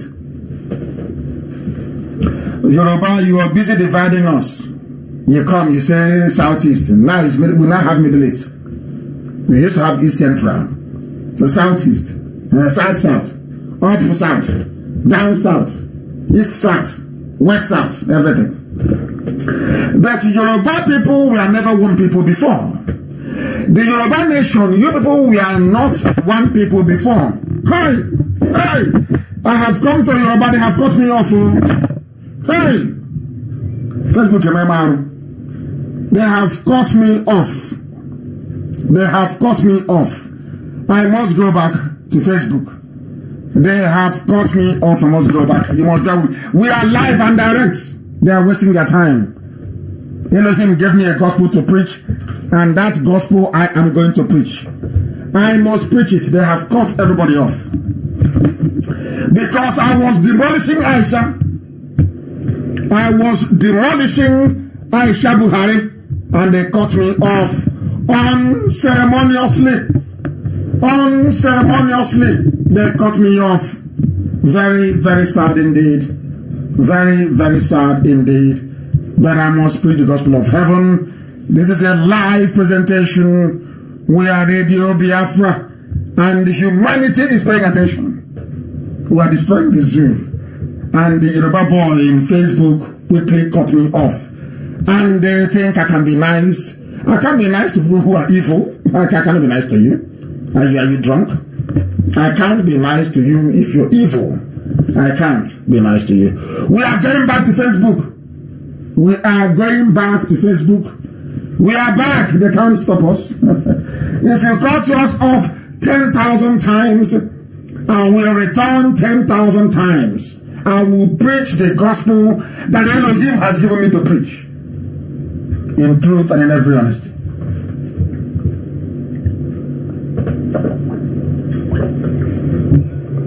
I just had a sip of water. We are live. Tell them we are live on Facebook on my page. We are live on my Facebook page. 400,000 followers, which is nothing anyway. But that's what Facebook allowed me to have. That's the original one, the original page where you can find me. My goodness. We are back on my Facebook page to preach the gospel of heaven. I am here. David and I'm here. Favor, I'm here. Kelechi Uchenna Wobodo. What are you talking about? We are live and direct. I want to preach a gospel this evening that Elohim asked me to preach about the Yorubaris, so that they may turn from what they are doing and become good people. As I was saying before, I was rudely interrupted by Facebook. I wanted to assert with every degree of certainty that the Yorubaris were never one people before. It was due to war and conquest that made them one. A war and conquest that Igbo people never embarked upon. The Egba nation is a separate people. The Egbas are separate people. From the Oyo, from the Ijebu, separate. The only thing that unites them is the Oyo Empire. That's the only thing that unites them. And to prove it to you, as I'm telling you, just be jotting them down, be writing them down. Egba Nation, Egba, EGBA, they have their own national anthem. Do you know that? The same way Urobo has, because some of you don't know that the song I play these days first, before I play Rex Lawson, is Urobo national anthem. Some of you don't know. I play it. If you like, I can play it for you again. Yoruba, they have their own national anthem. I play Urobo national anthem every blessed day. Some of you don't notice, but I do. I want to play it again for you, so that some of you who may not know will know that we are everywhere. This is Urobo. Did you hear that? That was Urobo national anthem. The same way that in Yoruba land, Egba Kingdom, they have their own national anthem. They have the Egba anthem. I don't speak Yoruba. I would have tried to read out the words for you. But I know this one says, Lori Okeo Ohun Upetele. I don't want to make mistakes, please. They have Egba. They have their own national anthem. I want to prove to Yoruba journalists that this their divide and rule is not good. It is not good. Yoruba, your divide and rule, this thing you're helping Fulani to divide people and conquer them is evil. Because at a time, you were not one nation. Nobody has dug into the saying, by the woman, by man, or your man. No. We respectfully refer to all of you as Yoruba. And why do you always want to come into Biafra land to divide people? Why? No, because you two need access to oil. I've forgotten. Alakija and Otedola. It's all oil, isn't it? Zoo. What happened to the Yoruba? What is happening to us now happened to them. What is happening today to us happened to them. Do you know that I'm going to give you a bit of history? Unbelievable. Unbelievable. Hi, Elohim. Uthman Dan Fodio, whose grandson was an Adipelo. I want to tell you why Fulani hates our people so much. I want to tell you why Fulani want to take over Delta State. I want to tell you why they are in Opanam, which the Obi of Opanam or the traditional ruler in Opanam did not see. I want to teach him tonight what he never knew. The all-conquering Fulani man that came from Futajalon. He was actually born in Gobe. His name is Uthman Dan Fodio, the man that said he would dip the Quran in the Atlantic. First of all, I will tell you what the history book says about him. I'll read. Following a jihad led by Uthman Dan Fodio and a rapid consolidation of the Hausa city-states of contemporary northern Nigeria, the Fulani Sokoto Caliphate invaded and annexed the Baffa Nupe Kingdom. Nupe were ancient people. Fulani swallowed them. Listen, all of you talking about one Nigeria, you are preparing your own death. Go and dig your grave because Fulani is coming. The more you say one Nigeria, please go and be digging your grave. For some of you, be swallowed up. Now listen. They have cut us now. They have left us at about 7.6K. We'll continue. If you like, there will be only one person left. I will preach. They invaded and took over Nupe Kingdom. They now started to advance southwards into Oyo lands. Shortly afterwards, the Fulani army overran Yoruba military capital in Ilorin. You know, Yoruba Irans never like to talk. They never talk about Ilorin. They don't like it, and that's how to kill them. Anywhere you see a Yoruba Iran writing rubbish, simply go and take the history of Ilorin and dump it on the thread. They will disappear. You know, they are masters at deflection. If you write something now, they will never debate you on that thing. If you're stupid, you follow them. Ignore them. Bring them back to the subject matter. If they refuse after 2 attempts, you give them Ilorin. Anything they say, you remind them of Ilorin. Ilorin was the military capital of Yoruba people, where the Are on Okaka for wars, Afonja, their overall field marshal.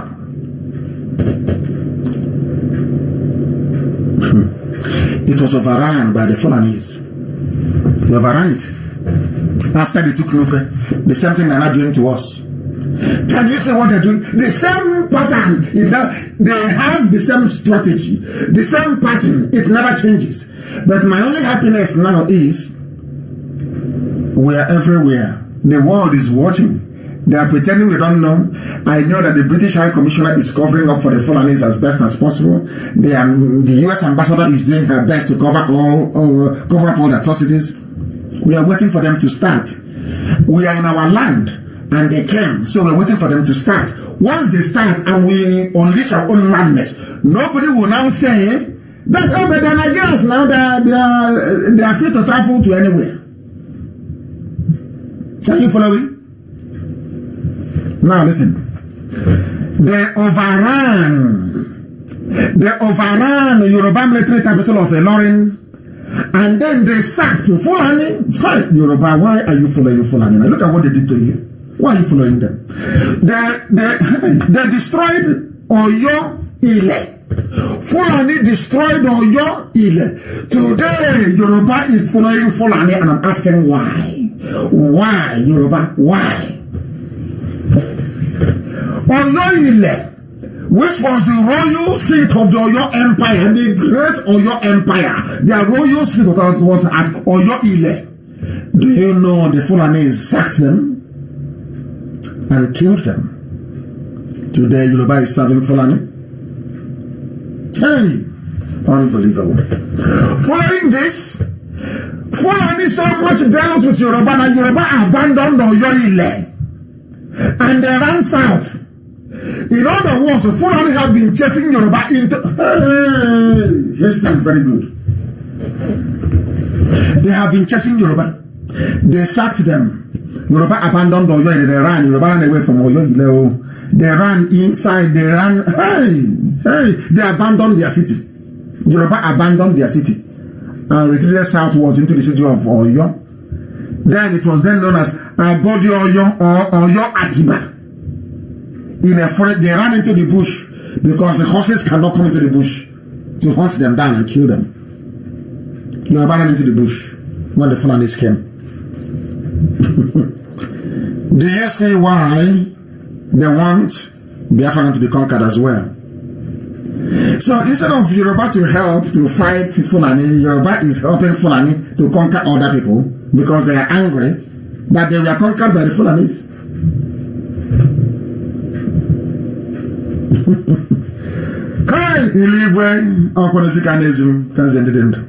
They give me a message and I give to the living. I want Yoruba to wake up. I say everything I say so that Yoruba can wake up. If you're angry, you wake up. Just wake up and do something. Look at how Fulani disgraced you. Look at how Fulani humiliated you. Chased you from one capital to the other. Anywhere you are, Fulani will be chasing you. And today you're serving Fulani because of presidency. Ordinary presidency. Hey, ordinary presidency. Oh, Fulani chased Yoruba into the forest. Hey. Man. Yoruba took carried their Oba and the royal stood into the forest. They ran into the forest. Oyo and the Ileife are also different from Elijah. These are different nations bound together through war and conquest. Yoruba was never one nation before. I never wanted to preach this record, but I had to preach it because they believe in dividing people. You come to Ikwere land that you know is Igbo. You have Igbo, you have Wike, you have Peter Odele, you have Chibika Amechi. You know these are Igbo names. You know these are Igbo people. But out of spite and wickedness, you want to divide us. You go to Izon, the proper name. You tell them you're Niger Delta. You forgot that most of them there are from Arochukwu. Thank you, Briggs. Are you not from Arochukwu? You don't have Arochukwu blood in you. Don't have Arochukwu blood in you. A woman that I adore and respect, of course, immensely. I do. But I want her to stop all the whole Niger Delta nonsense. I can't stand it. Which non-family in a Ijaw land that doesn't have Arochukwu blood? I say name the family. Name it. Which family in a Ijaw land that doesn't have Arochukwu blood during slavery? Name now. Give me a name. We have the evidence, you know. We have the evidence. Yoruba or your man is different from Ile-Ife. Ile-Ife is different from Ilaje. You're different from Egba. You're different from Ijebu. I've counted 5 of. But why do you want to divide other people? I ask you. We must continue. Now listen very well. I want Hausa to listen. This message is for Hausa people. I am giving Hausa a message. Hausa, it is a message for you. The same way I'm giving Yoruba their own message, I'll give you yours. Let me tell you, and as I'm warning Hausa, it is also a warning for the Igbo sophisticated Fulefus in America. Are you listening? Shehu Usman Danfodio, Othman Danfodio. His name when he was born was Usman bin Fodio. I want to prove to you the link between the Fulani Caliphate and Saudi Arabia. Elohim. Uthman Danfodio was born on the 15th of December 1754. He was born in a place called Gobir. Gobir, G-O-B-I-R, is an Hausa town. Do you know when he died? By the time he had finished dealing with the Hausa people, they renamed it Sokoto. Can you believe that? He was born in Gobir. It's like somebody being born in Obunike.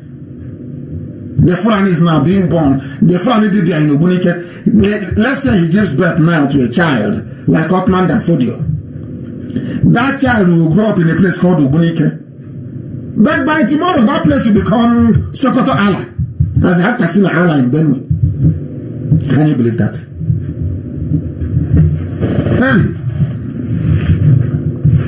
He was a teacher.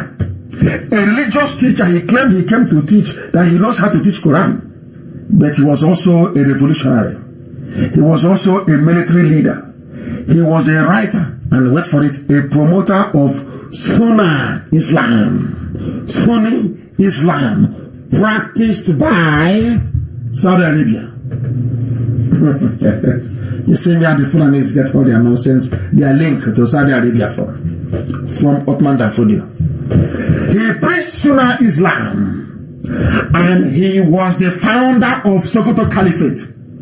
So all these Obunike, those in Amansia, all the people you are selling land to, they will give birth to their children will kill our children, and they will rename our towns. Obunike will change.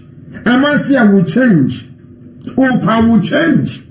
All the places you have sold land to Fulani, in the next 70 years, their names will be different. And that was your gift to our generation as an enlightened Igbo leader. Do you see why I hate Ohaneze with a passion? If you know what I know, you won't just hate them. If you see them, you put a knife to their throat. These are evil men. Look at what the same people, what they did to Hausa is what these idiots want them to do to us.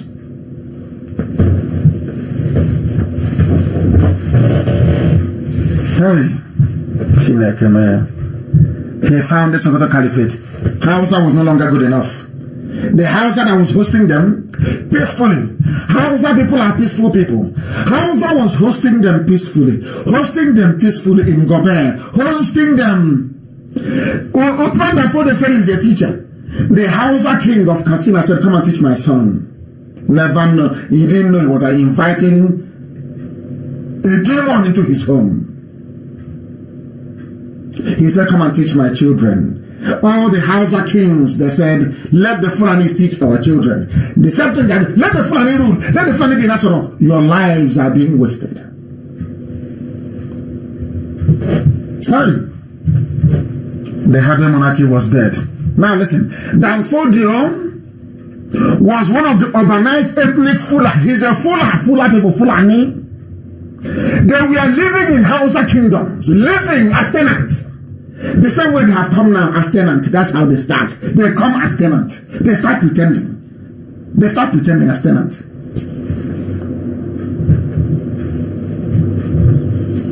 Oh dear me. They came as tenants. They came as tenants living in Hausa kingdoms. As they have come today living in Biafra land. Some Igwe have given them land.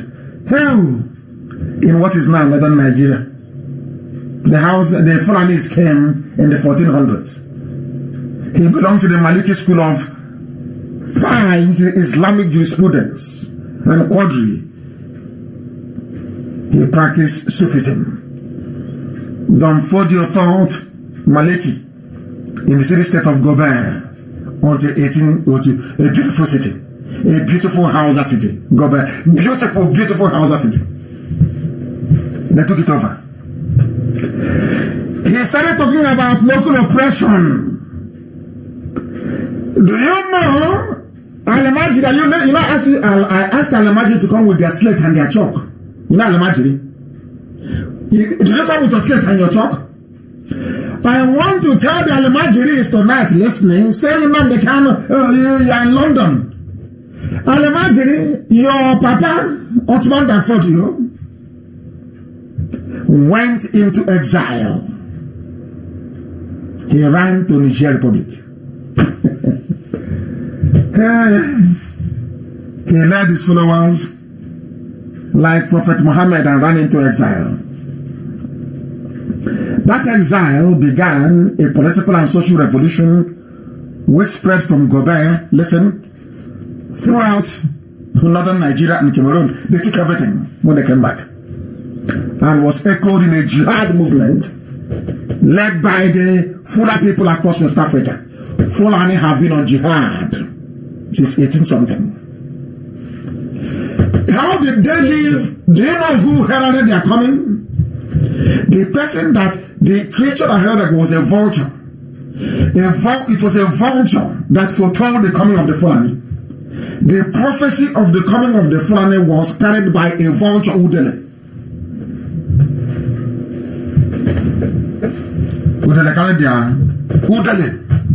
A vulture that eats dead animal was the one that foretold the coming of the Fulani. That is to tell that they always come with death. It may not be immediate, but death will come. Death always comes. Always. Hausa, Bagi, Nupe, Yoruba. There's everywhere. They swept everywhere. And they always come as tenants. That is why Ubunike should be ostracized from Igbo land.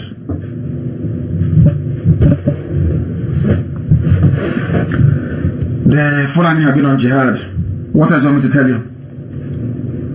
What else do you want me to tell you? Danfodio wrote books. He said he was developing a critique he was criticizing other Muslims that they were corrupt and greedy. And they violated the standards of Sharia law. They were fighting corruption. It's something they're doing today. You people are dumb. Yoruba media, you are foolish. Before they take over your land, they always say they're fighting corruption.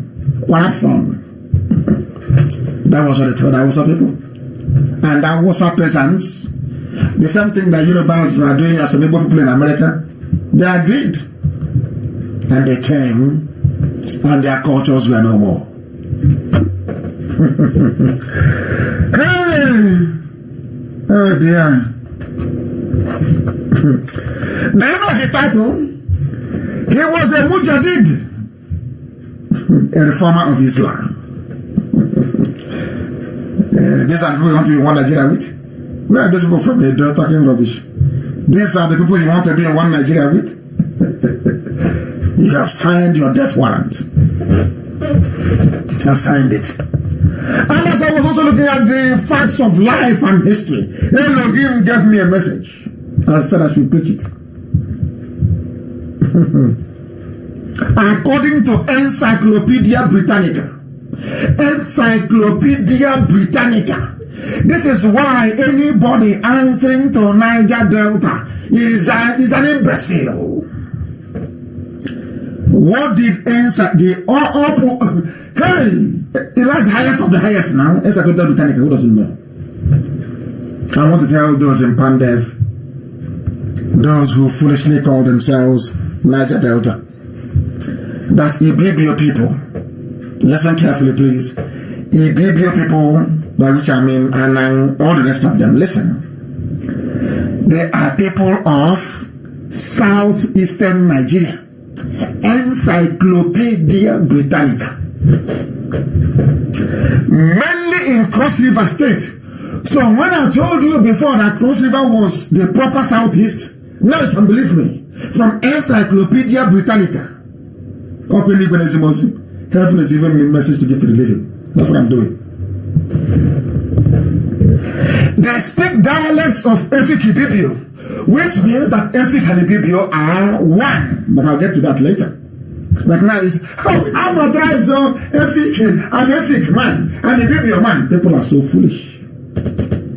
Those dividing you are one, but they want you to be divided. Now listen. They speak dialects of Efik and Ibibio, a language now grouped within the Benue Congo Niger branch. Now listen, the Ibibio comprise the following major divisions. Ibibio, it comprises of Efik. So now I have proven to you tonight that Efik comes from Ibibio. And if Ibibio is Ibonta, what tells you about, what is it about Efik people and the Charam? That we are all Igbo people. I'm coming. Listen carefully.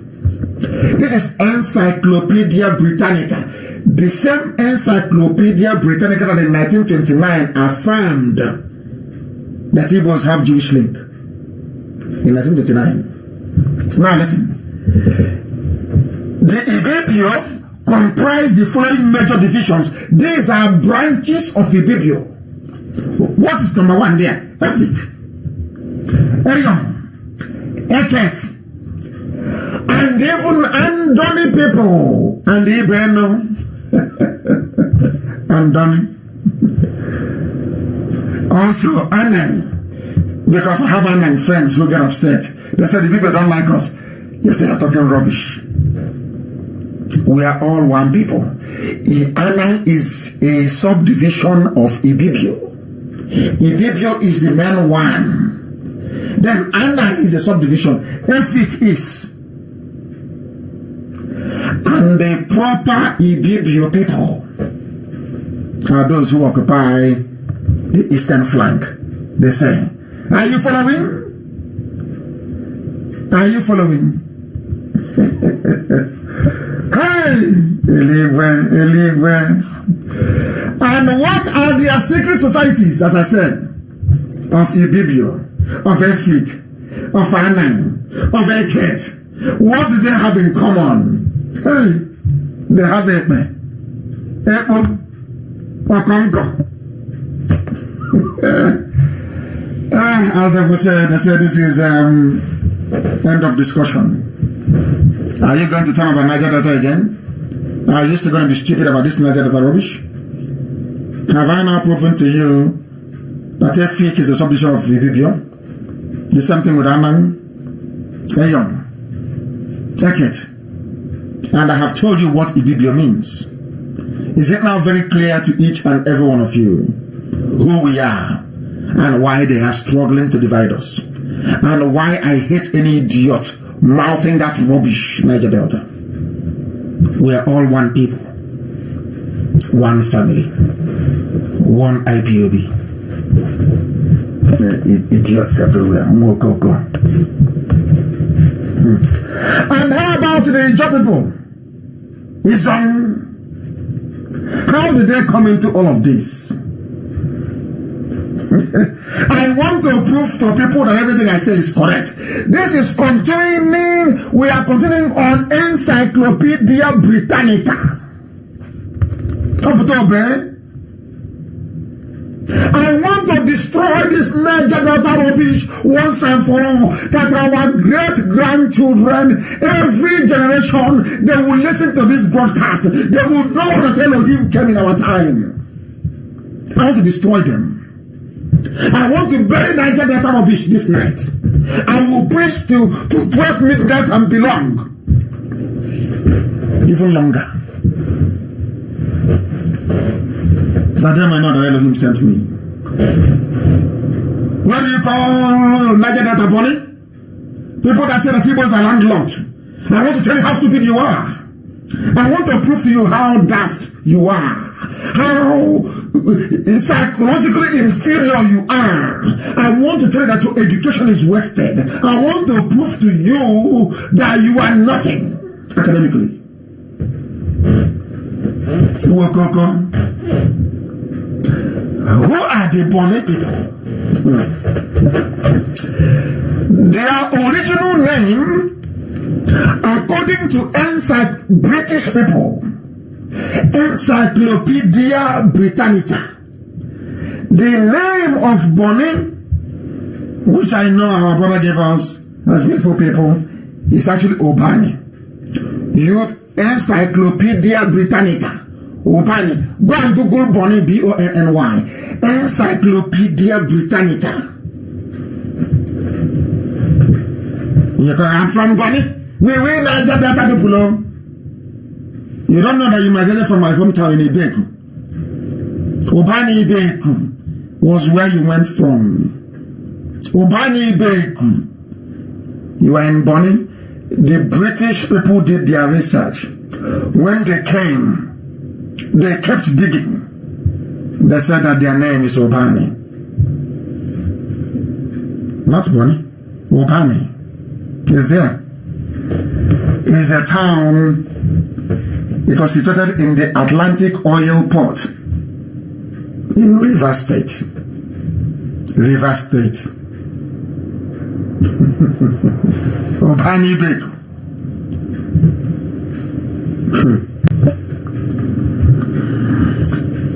It lies on the Bonny River. The British called the place Bight of Biafra. Bight of Biafra, Britannica, Encyclopedia Britannica.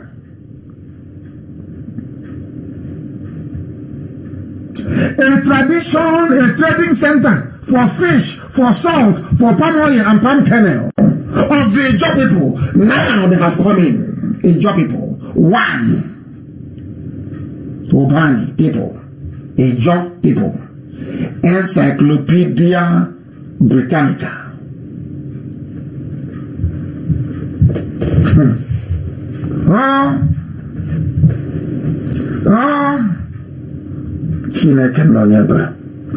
It was one of the largest slave exporting depots of West Africa.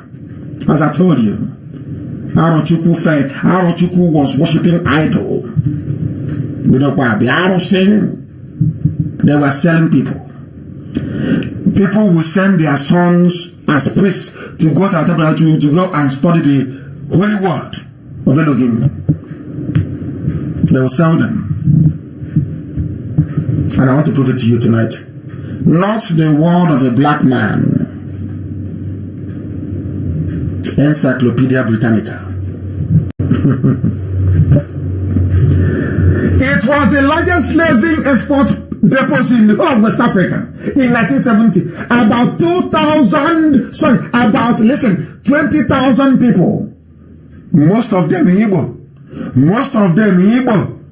And other hinterland groups were shipped to the Americas, Caribbean and USA.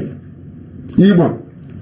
So when you see Denzel Washington, you see Blair Underwood, you see, what's his name again? I've forgotten his name. The guy that played Idi Amin. What's his name? I don't know. Old age, I don't know become. Old age is disturbing me. What's his name? His name again? Forrest Whitaker. Igbo. 20,000 people were being shipped to the Americas from that port. The people who were kings, there's somebody called Pepple. The Pepples were kings then. When the white man decided to end slavery, our people were not happy. He said, this whole Niger Delta did start today. There are people that want us to remain slaves at the hands of foreigners. The Pepple family, Pepple white, Pepple brown, Pepple green, they were getting money from slavery. So that when the white man said, no, we want to end slavery, they said, no, we want to continue. They were angry. They were writing petition to the King of England. Please, who sent this? We want to continue with our slavery. Selling their own brothers and sisters. It didn't start today. This whole Niger Delta rubbish didn't begin today. To sell our people. Now they can no longer sell people again. They want to sell our future and our children to the Fulani. Now you understand. I want to bury the whole Niger Delta rubbish. Come here and unbelievable. They were selling our people. The Pepple family, they said, no, we are not happy. We want to continue selling our people. But Britain came and conquered them in the 1850s. And as the white man said to them, stop selling your people. Instead, sell palm oil and palm kernel. Stop selling your people. That's how they stopped. Hey, Niger Delta, my food. Oh dear. We are all one people. Oh dear. Let me now shock you. Do you want to be shocked with this whole Niger Delta thing? I want to shock you to your bone marrow. So that tomorrow morning, when an idiot from somewhere in Abuja or Lagos answering Effiong or Robert talking nonsense, you're talking rubbish. I want to destroy all of you and your useless arguments tonight. That's what heaven asked me to do. The Ibibio people, just simply Google it. It's on Wikipedia. Ordinary Wikipedia. I said ordinary. Go and Google it. As I'm talking, you Google it. If I say you say another, I will put my 2 fingers in your eyes. You're an idiot. Once you say Nigeria to me, I will push my fingers into your eyes. You are an idiot. You're a complete idiot. You claim you went to school. You can ordinarily Google. Go and Google it, Ibibio, and follow me as I preach this gospel. This is what when I'm very upset, honestly. The Ibibio people, listen. I've explained to you before from Encyclopedia Britannica that Ibibio is comprised of Efik, Anan, Eket, everybody. Ibibio. Forget the dialect. It's rubbish. Ibibio. And who are the Ibibios? Yubonta. Well, I'm coming.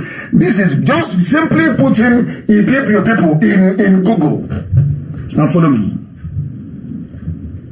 The Ibibio people are a coastal people in southern Nigeria. Yes. They are mostly found in Akwa Ibom and Cross River State. Okay. And on the eastern part of Abia. What's that? Abia is coming. They are related to the Anan Igbo. Anan Igbo. Igbo. For the first time, Anan and Igbo, one word, Anan Igbo, is there. Is there. And Efik people, that we are all related. Anan Igbo, Efik, it is here. It is here now. They are all related. They are brothers and sisters. Before I did this research, Elohim gave me this revelation way back in 1998. I couldn't prove it. I couldn't. I tried, I couldn't do it. None of this here. That we are all. Are you telling me that all these eras they don't go online? It is here now in black and white. Who are the Libyan people? They are coastal people of southern Nigeria. They are mostly found in Akwa Ibom, Cross River State, and in Abia. In Abia State. They are related to the Anan, Igbo, and Nefik people. We are all one people. This broadcast will be saved forever and ever. So that whenever idiots are gathered and saying Niger Delta, you play it for them. Oh dear me. And who are the people? I can see how I'm dissecting the whole of Niger Delta. I want to bury the rubbish. So that anytime somebody says they are Niger Delta, you know that that is the enemy. That immediately, that is the enemy that the Fulanis are using. That is the enemy. Do you know our sister Nana? Yes, some of you know her, don't you? Do you know her middle name? Her middle name is the baby name. Ine. I-N-E. Nana, some of you know. Madam Nana, Sister Nana. You know her middle name is a baby name? Is Ine. Arajuku. Abia. The same family. According to researchers on Wikipedia. Is it clear now? Now let me go to my own people. I was in Ecuador, I was in SGS Port Harcourt. I was in Ecuador, I was living in Job. I think it was my 2 or my 3, I've forgotten. You know, I came to Iguacha. I was staying with my cousin and her husband to go to SBS, Dance School of Basic Studies, in Omoala. I didn't have any friends, but I used to go to their compound to go and play with them. I'll never forget. In Job, I'll forget. Now, Equally is dear to me. A place I love very much. Because it gave me so many beautiful memories. So many beautiful memories. I want to read you who the Equally people are. So we have now circled the whole of Niger Delta. We've dealt with Ibibio, Efik, Anan, Eket, everybody. I have dealt with his son. Now let me deal with Equally. So we can put all this nonsense of all that rubbish we buried tonight. There are mad people everywhere. You know, here we cure madness. You cure madness, yeah? Somebody from Anan said, I'm not a video. What utter foolishness. You're all one. If you come to Ibeku, the Igbo that I speak is different from Oho. My people in Oho, my cousins in Oho is different. The Igbo I speak is different from one where my grandmother comes from. You are mad. Slight variation in accent. You say you're different. Are you daft? Whereas Fulani is busy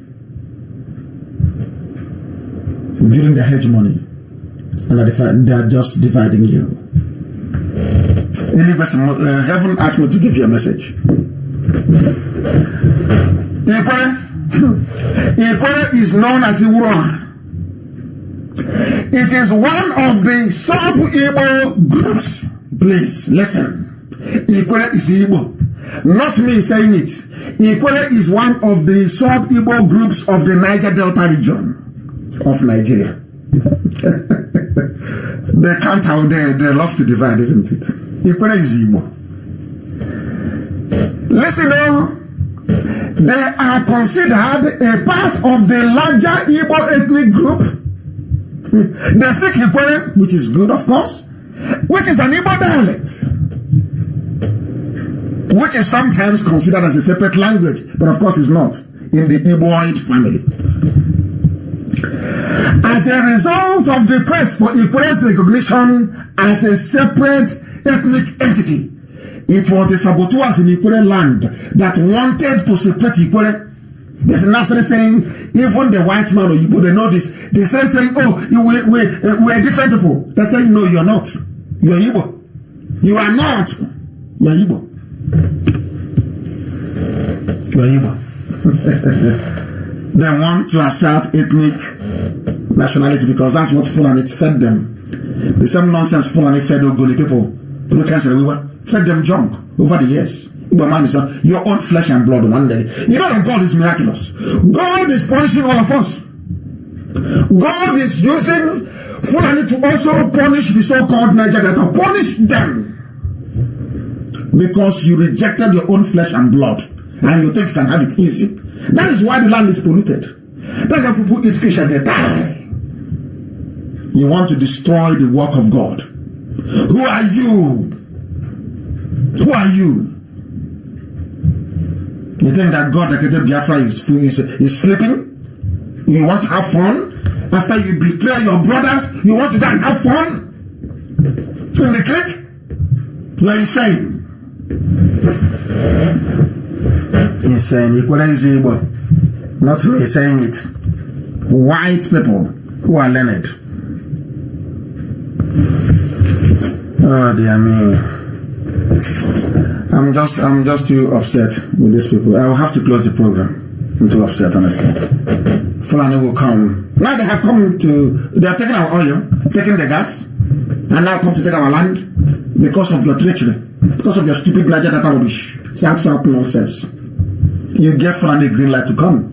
Imagine if we were one together. We will go and stop them at Benue. Isn't it? Is that not common sense?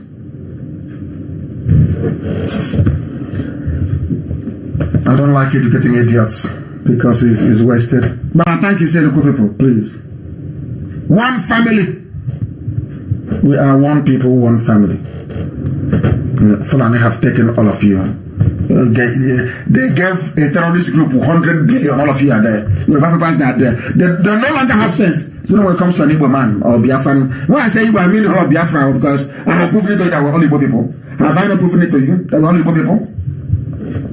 Obani Beg went to Ubani. It's Niger Delta. We are landlocked. Your people are so stupid. Fulani feed you rubbish and you pour out the junk. As Fulani feed you nonsense, you pour out the rubbish from your stinking mouths. Niger Delta Bugede and Dara. Useless people. Let me hear Niger Delta from your mouth again. So that God will punish all of you. And your useless Niger Delta nonsense. I'll bring this program to an end, please. We must thank Elohim for his blessing upon our lives.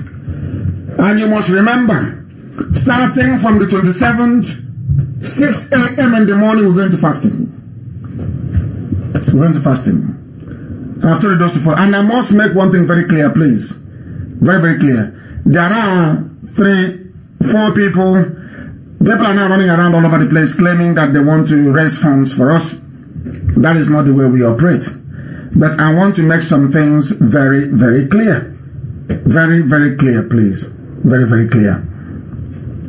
Those of you with very wonderful ideas, I want to start implementing them. But they must be cleared with DOS first. I have a brother wrote something very special here about how we can conquer social media even more. It's a welcome development, and I would like him to develop it further, please. I have appointed 3 emissaries to speak to people that want to talk to us in terms of providing assistance to drive away the enemy from our land. 1 is in the UK and 2 is in the US. The one in the UK is called Rabbi. He is my emissary. I have given him a task, an assignment, and he has to do it. So if he's speaking to you saying he's coming from me, please regard that as valid. His name is Rabbi. There are 2 mothers we have in the USA. 2 of our ladies in the USA. Our mothers, very formidable and very strong. Our USA women leader, Mrs. Okafor, who's in Philadelphia. If she's talking to you about providing support for what we are doing, she is legitimate. She is one of us. I sent her. She's my emissary. There is also our sister, a lady, Madam Oyibo. Those of you in the DMV area, you may know her. In the Washington, Maryland, Baltimore area, Madam Oyibo, she is also my emissary. If she's talking to you about what we are doing, you must listen to her. Those are the 3 people authorized in the whole world to do anything concerning support for what we are doing. That's one. And the only other people who can issue contact numbers or account numbers for those who may want it are the 2 people who man our inquiry line, the 2 young ladies that man our inquiry lines. They are the only 2 people that can. Only by hierarchy and order. Our sister Nenea, Anya, let me put in there so they will know she's also from Idibio. And also our deputy and Rabbi Mrs. Okafor, Madam Oyibo, and the 2 people on our inquiry lines. If you don't know our inquiry lines, please, Amaka, try and resend that again, pin it on the page so they can see the inquiry lines. If you have any issues, that is the line to call. I am going to take I will take your calls on Wednesday, please, not today. I will take your calls, please, on Wednesday. And our people must not be distracted. Not every idiot on fake account, because anytime you defeat them, they go and they open another one. So stop paying attention to idiots with fake accounts. Focus on destroying the zoo. I don't want that Aisha's boyfriend to escape. That boy is our key. I don't want him to escape. We must make sure we focus our firepower on Aso Rock and those occupying our lands, and they just find themselves in Niger Delta. Pandef must dissolve tonight after this very broadcast. Join with Ohanese and look for a decent name to call yourselves. There's nothing like Pandef. That's rubbish. We are all Igbo people. All of us. I am from Bende. After the war, those who were rich men in Omahia were all Ijekebe people. That's what we call them. Anambra, we all that area. Enugu is called Wawa. Everybody, we have our own names everywhere. There is also discrimination of some sort, even within. That's how life is. That's how life is. That doesn't mean that I will not recognize Anambra as the first son of Igbo land and of the whole of Biafra. Anambra remains number 1. He's not in dispute anywhere. Now you will understand, don't you? As always, we have preached the gospel of heaven. Elohim has been kind to us. And we pray to Elohim to open the hearts and minds and the ears of our people in the USA. Let them remember where they come from and their obligation to the living. I maintain always that Biafra is a religion, and here on radio, Biafra is where we worship, because Elohim is our God. From me, from here, this good evening, I will play Robo National Anthem for closure today.